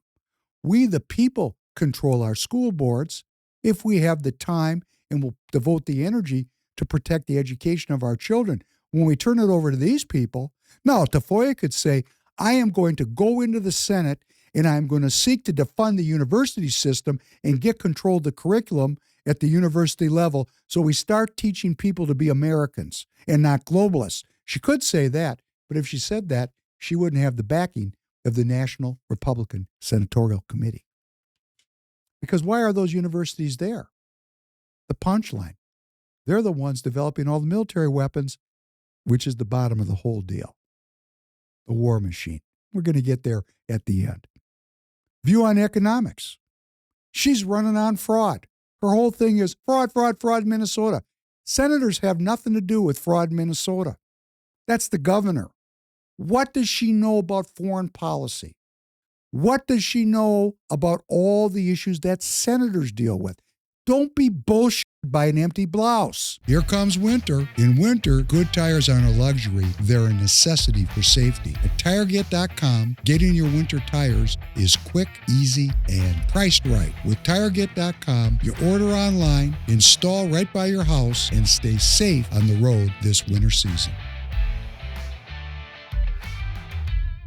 Michele, I know somebody in your campaign is going to watch this. Show up and debate. If you're really a senator, have 10 debates with Royce over the next 5 months or over the next 3 months between, let's see, August, the primary, February, March, April, May, June, July, August. We could have 7 debates, 1 a month. Let's really help the American people determine. And if it turns out that you can convince me that you're a woman of the people, I will alter what I say. But what I've seen so far is BS. And you know why I know it's BS? Listen to this one. Michele Tafoya is an ardent supporter of Israel. Is that a surprise? No. The linchpin of military-industrial complex spending, Israel. There's so much in the Federal Register about arms sales to Israel, I can't even cover it all. We'll try to get to it next week. Tafoya has shared content affirming Israel's historical and geopolitical legitimacy. Okay, they took it, they won it. But she highlights on her podcast the Anti-Defamation League, the ADL, which is a censorship organization. They would call me an anti-Semite, that organization. Let's see. I'm pro-Israel. I'm pro-ADL. I'm pro-choice. And I'm anti-Trump. Woo! I guess that's the 2 wings of the Republican Party. We got the people, and then we got the military war machine. I mean, there's no reason to be pro-life if you're pro-war, because if you're pro-war, hey, you're killing people anyhow. Right? And another thing, your generation, just for the older Protestants that might be listening, is your generation pro-Israel? No. My generation is probably the least pro-Israel. Would you say that if the Republican Party continues in this whatever Israel wants, your generation's going to be Republican? Yeah. They're not going to be, are they? Sorry. Like, they're not going to follow that. No, We're not. not going to follow any party that's going to support Israel now. No matter what Israel has. Yeah, that's pretty much what it's at. Great. So we're setting up communism doing this while we're spending a ton of money. So if you want to live in tyranny, boomer Republicans, keep it up. Try to get, the revolution will not be televised. You have to develop, I had to develop some internal ability. I couldn't see it on the television screen. I don't believe what I see. Mostly, some of it I do. I can discern. Remember that biblical concept of discernment? It needs to be developed. Anyhow, the ADL censorship organization that she highlights. Stop the Hate Act. Sponsored by Don Bacon in Nebraska, one of my favorites. He's in on this whole thing. They're all one group, but they're not in charge. Let's not think these people are in charge. They are not in charge. They work for the people that are in charge. Let's play number 5. I do not think it is an accident that both of these journalists are black. I do not think it is an accident that both of these journalists are independent. As Vaughn was just saying, that does not leave them with the backing and resources that someone tied to a moneyed institution might have. One, what is your message to those of us they are trying to chill from doing our job in this moment? And 2, how do we make sure we have support and infrastructure for these journalists, some of whom are the first to be targeted, but certainly not the last? Yeah, I mean, listen, thank you for that, Alicia. We know that the First Amendment is not optional. It's not a joke. It's real. And we are seeing a serious threat to the First Amendment today with the arrest of journalists for certainly the first time in my lifetime for attempting to do their job, to speak truth to power and to show people what is happening on the ground in Minneapolis. They were not obstructing justice. Don Lemon and Georgia Ford were practicing journalism. We have to keep saying that. And I think good. It is important. Because so it's the kind of journalism they were practicing. They're practicing what's called activism journalism. Activism. This is where we're at with journalism now. It started out this way. We used to have what was called the yellow news. All journalism comes from a perspective. But there's no attempt. I'm not making an attempt to be an impartial observer. I'm giving you content with an editorial intent, and I'm very honest about it. I'm saying, I have an editorial position. That's why I'm doing this. These people show up and act like they're telling us the news. And I want to remind everybody, these folks that are saying we have to preserve the First Amendment, do you remember what these people did during COVID to people that question the narrative? So these people, it's okay to say First Amendment, but if you believe that, then please don't put Steve Bannon in jail. Please don't jail other people. There's so many journalists that have been hammered by the left when the left's in power. But when it comes back the other way, they don't like it. They just think you're stupid. Really, to talk like this, they just think you're stupid and not paying attention. Because again, the First Amendment is like a priest wearing a priest's vestments. We have freedom of speech, but we don't have the freedom to go into a church and interrupt a church service. That's not journalism. That's protest. You can't say, I'm doing, but of course they say you can, because they want to preserve the right to hide their editorial content behind some veneer of impartial journalism. They're talking about Don Lemon with this? Yes. And they described him as an independent, low-income journalist. Yes, because they think you're stupid. I guess I am a little stupid because it didn't click for me. They were talking about Don Lemon at first. I was thinking about what situation did these journalists get arrested. They're calling him a journalist. But it's more crazy to me that they explained that he didn't have backing by big institution money. You're talking about Don Lemon. What? Right. He definitely has a bunch of backing. This section of the podcast is they believe we're dumb. Okay, this next one's even better. Play number 6. The richest elected official in Washington, who continues to enrich himself every day he is in office, today tried and failed to talk about affordability. They caused the problem.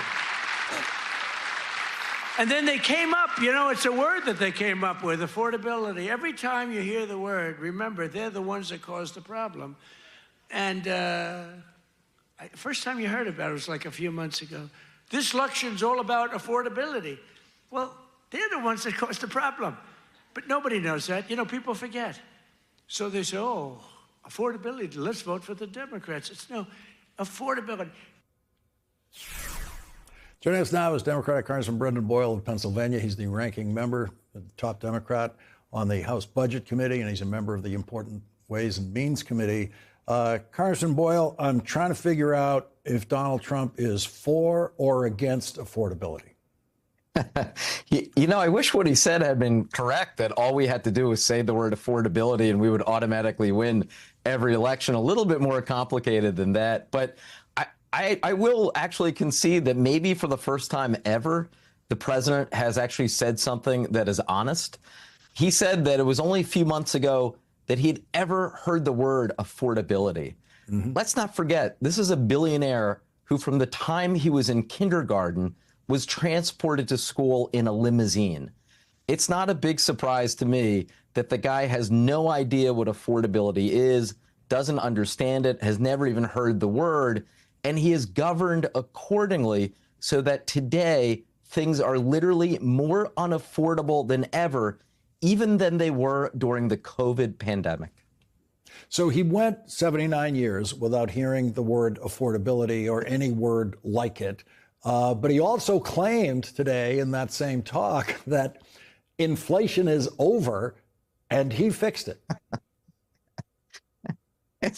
It is hard to keep a straight face because this is such incredible BS. The reality is we were close. Look, I mean, to take a step back, there's no question that the United States, like every other country on earth, faced an inflation spike, the likes of which we hadn't seen since the late 70s, early 1980s. That is when basically the economy came back online right after the pandemic.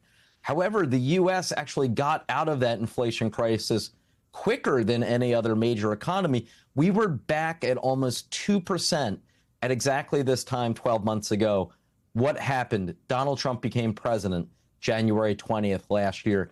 And since then, we have seen the return of inflation. We have seen it return with a vengeance, so that today, in fact, costs are much higher than they were when Donald Trump became president. And in the words of Jay Powell, the Trump-appointed Republican chair of the Federal Reserve, they're specifically higher because of Trump's tariff policies. Which everyone knows. I think presidents get too much credit and too much blame for the inflation rate in normal times in any given moment. But if you impose tariffs, you are guaranteeing inflation. That is, by definition, government-produced inflation. It's a sales tax on everything we buy.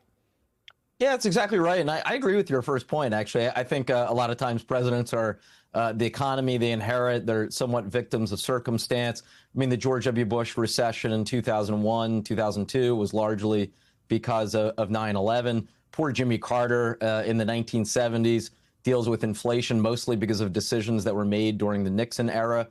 This is very different.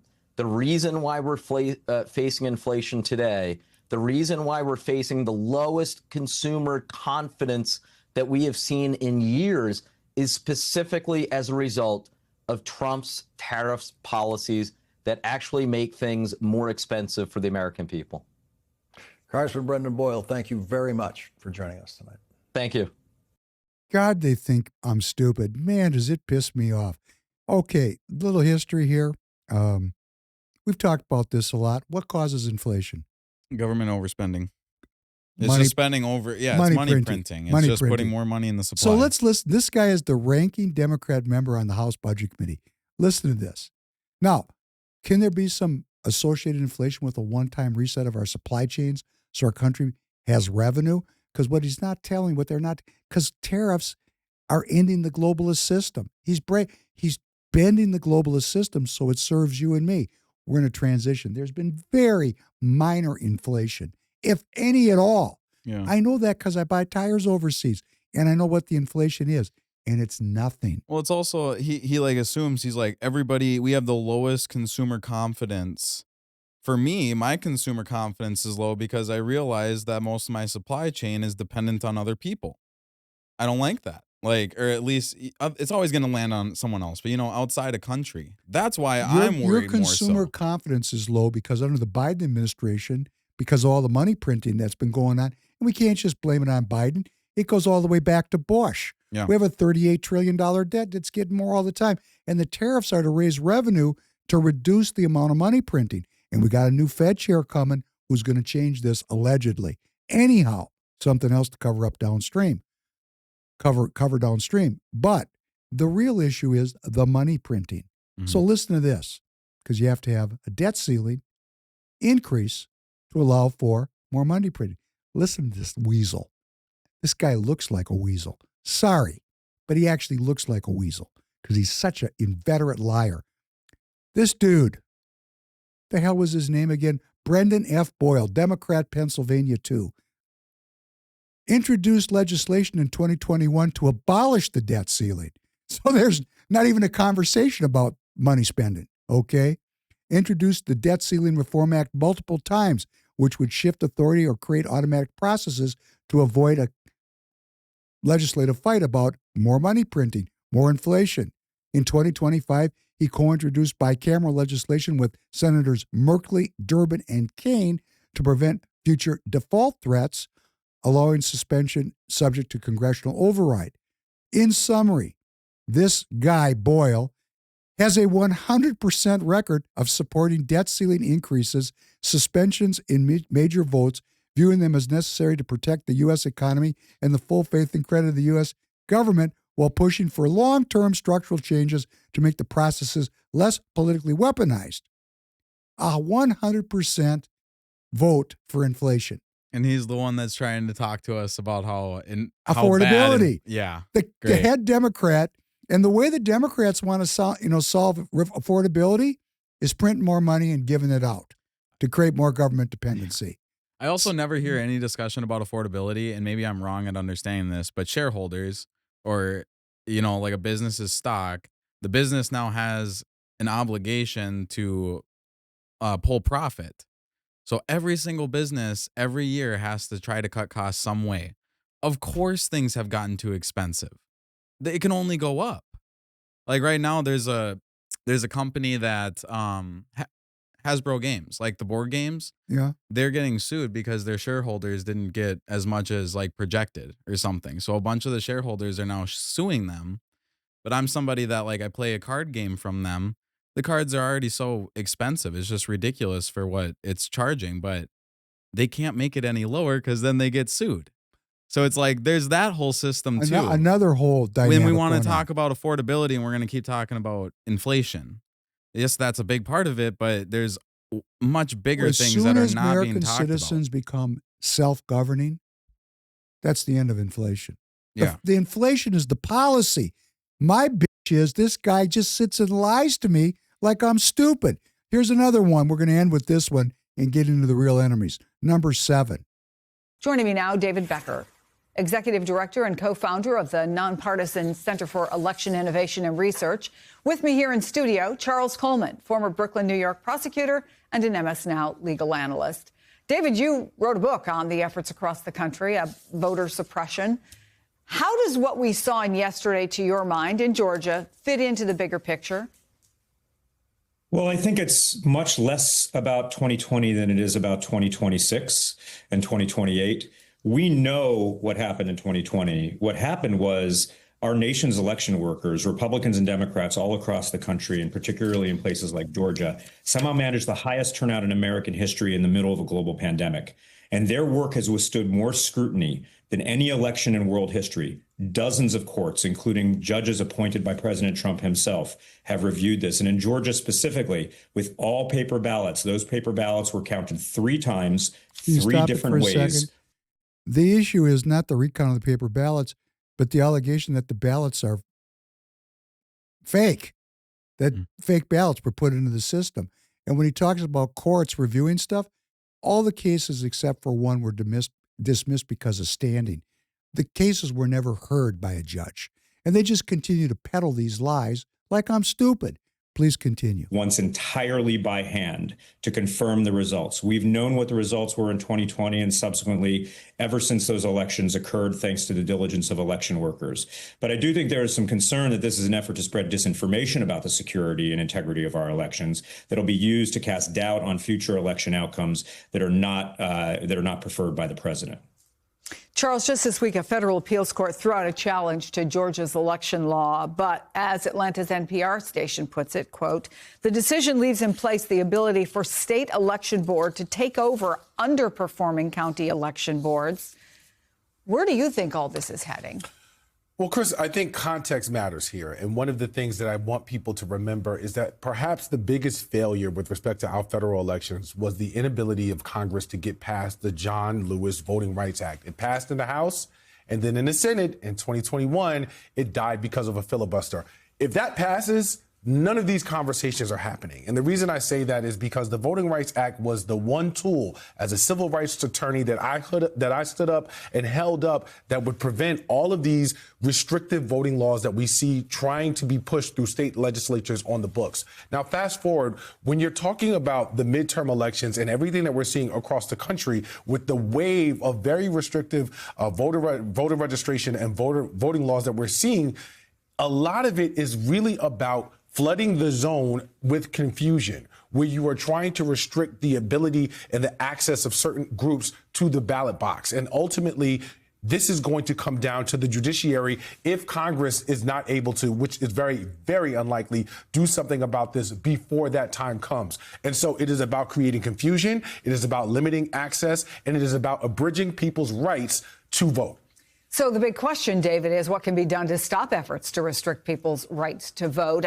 We heard today a question that was asked to elections officials in Atlanta about whether or not this was some sort of effort to cause a problem that the feds could point to and say, you're not capable of running your own elections. Where do you see this going next, and what can people do about it?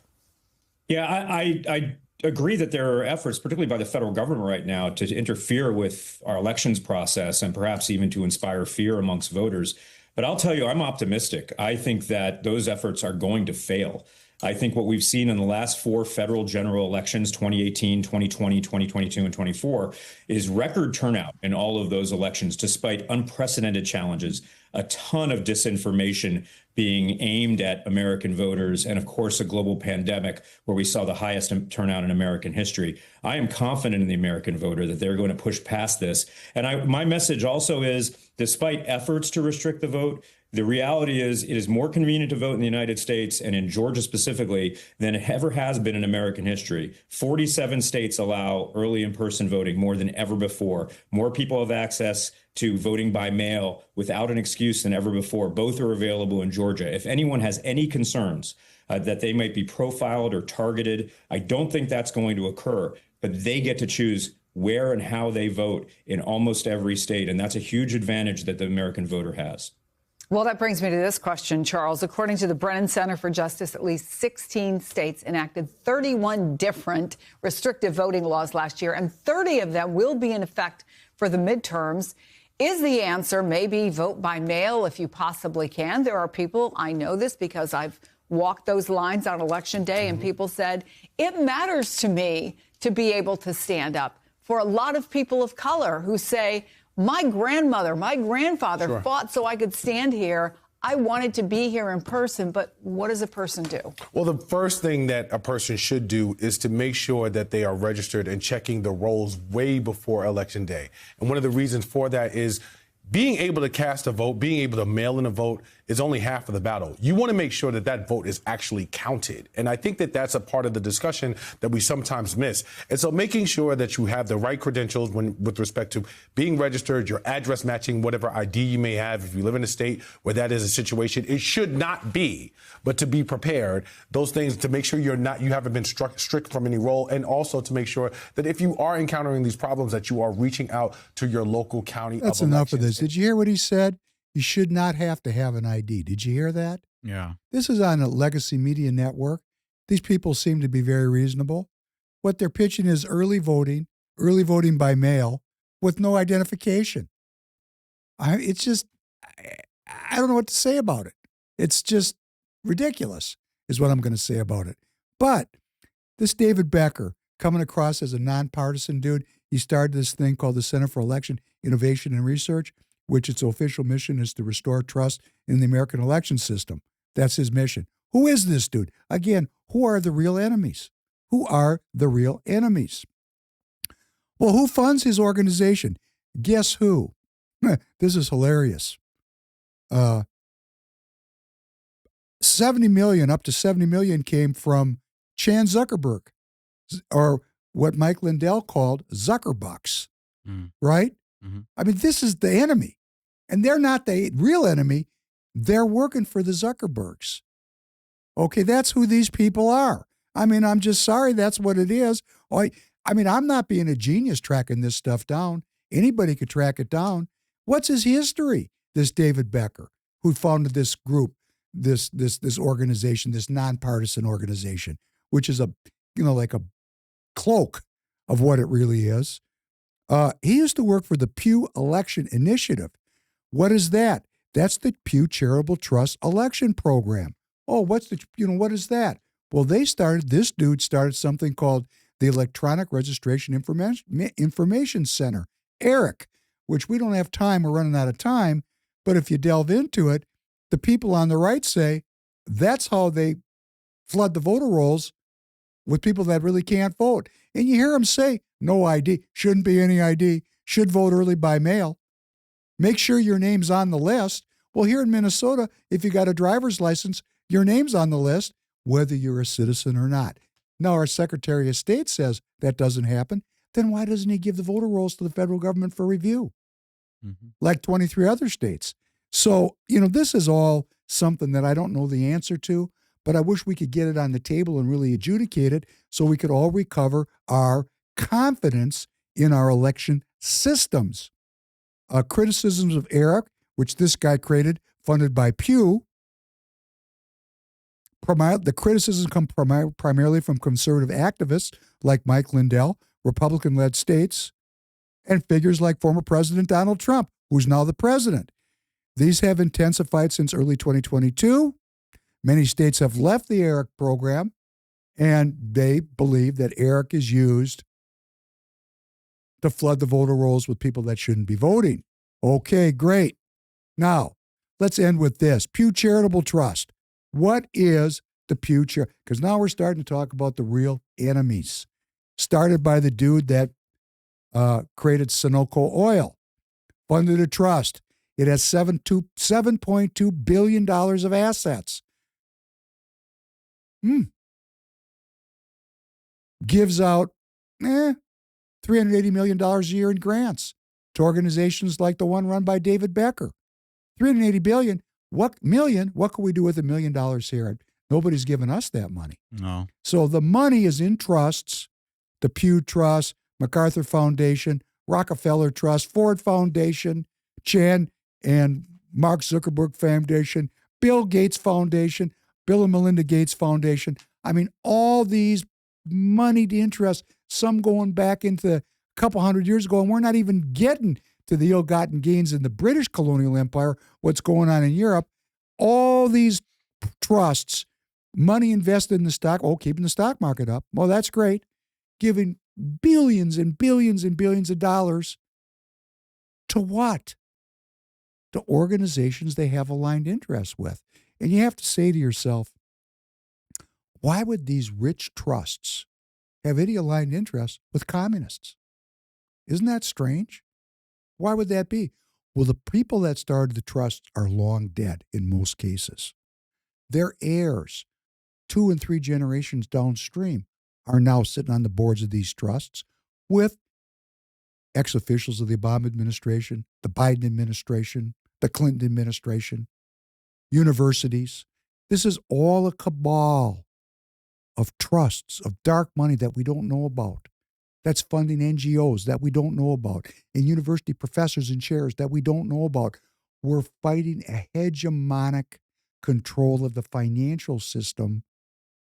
And what is the aligned interests?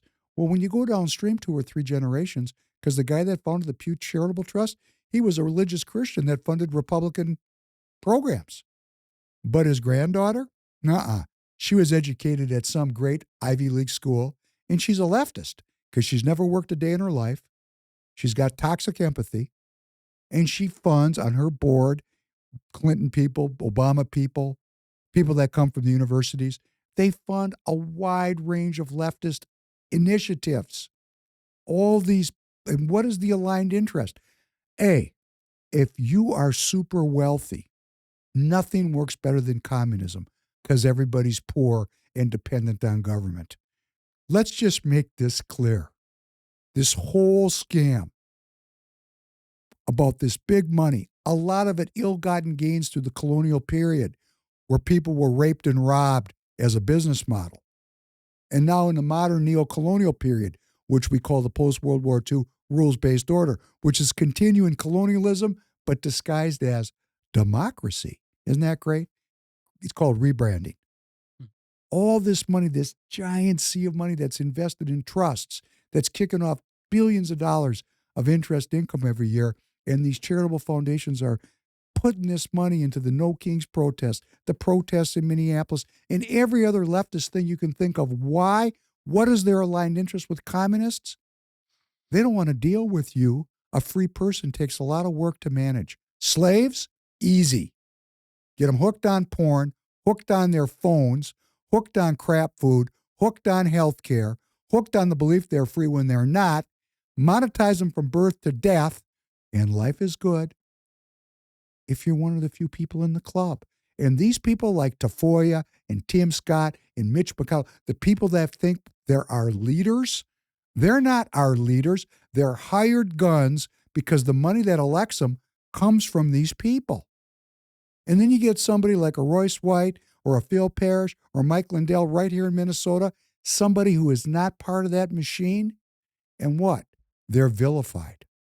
Because the last thing that money wants is for candidates to emerge through the precinct system that actually remember it's we the people. And on that note, thank you for letting me. It's our longest podcast. Thank you. Tanner and I got off on a rant. Thank you so much. Remember to repost the link. Hit the like button, comment. We still want to make it on YouTube, but remember, Rumble and Getter, here we come. Thank you very much. Have a great weekend. Have a good night, everybody.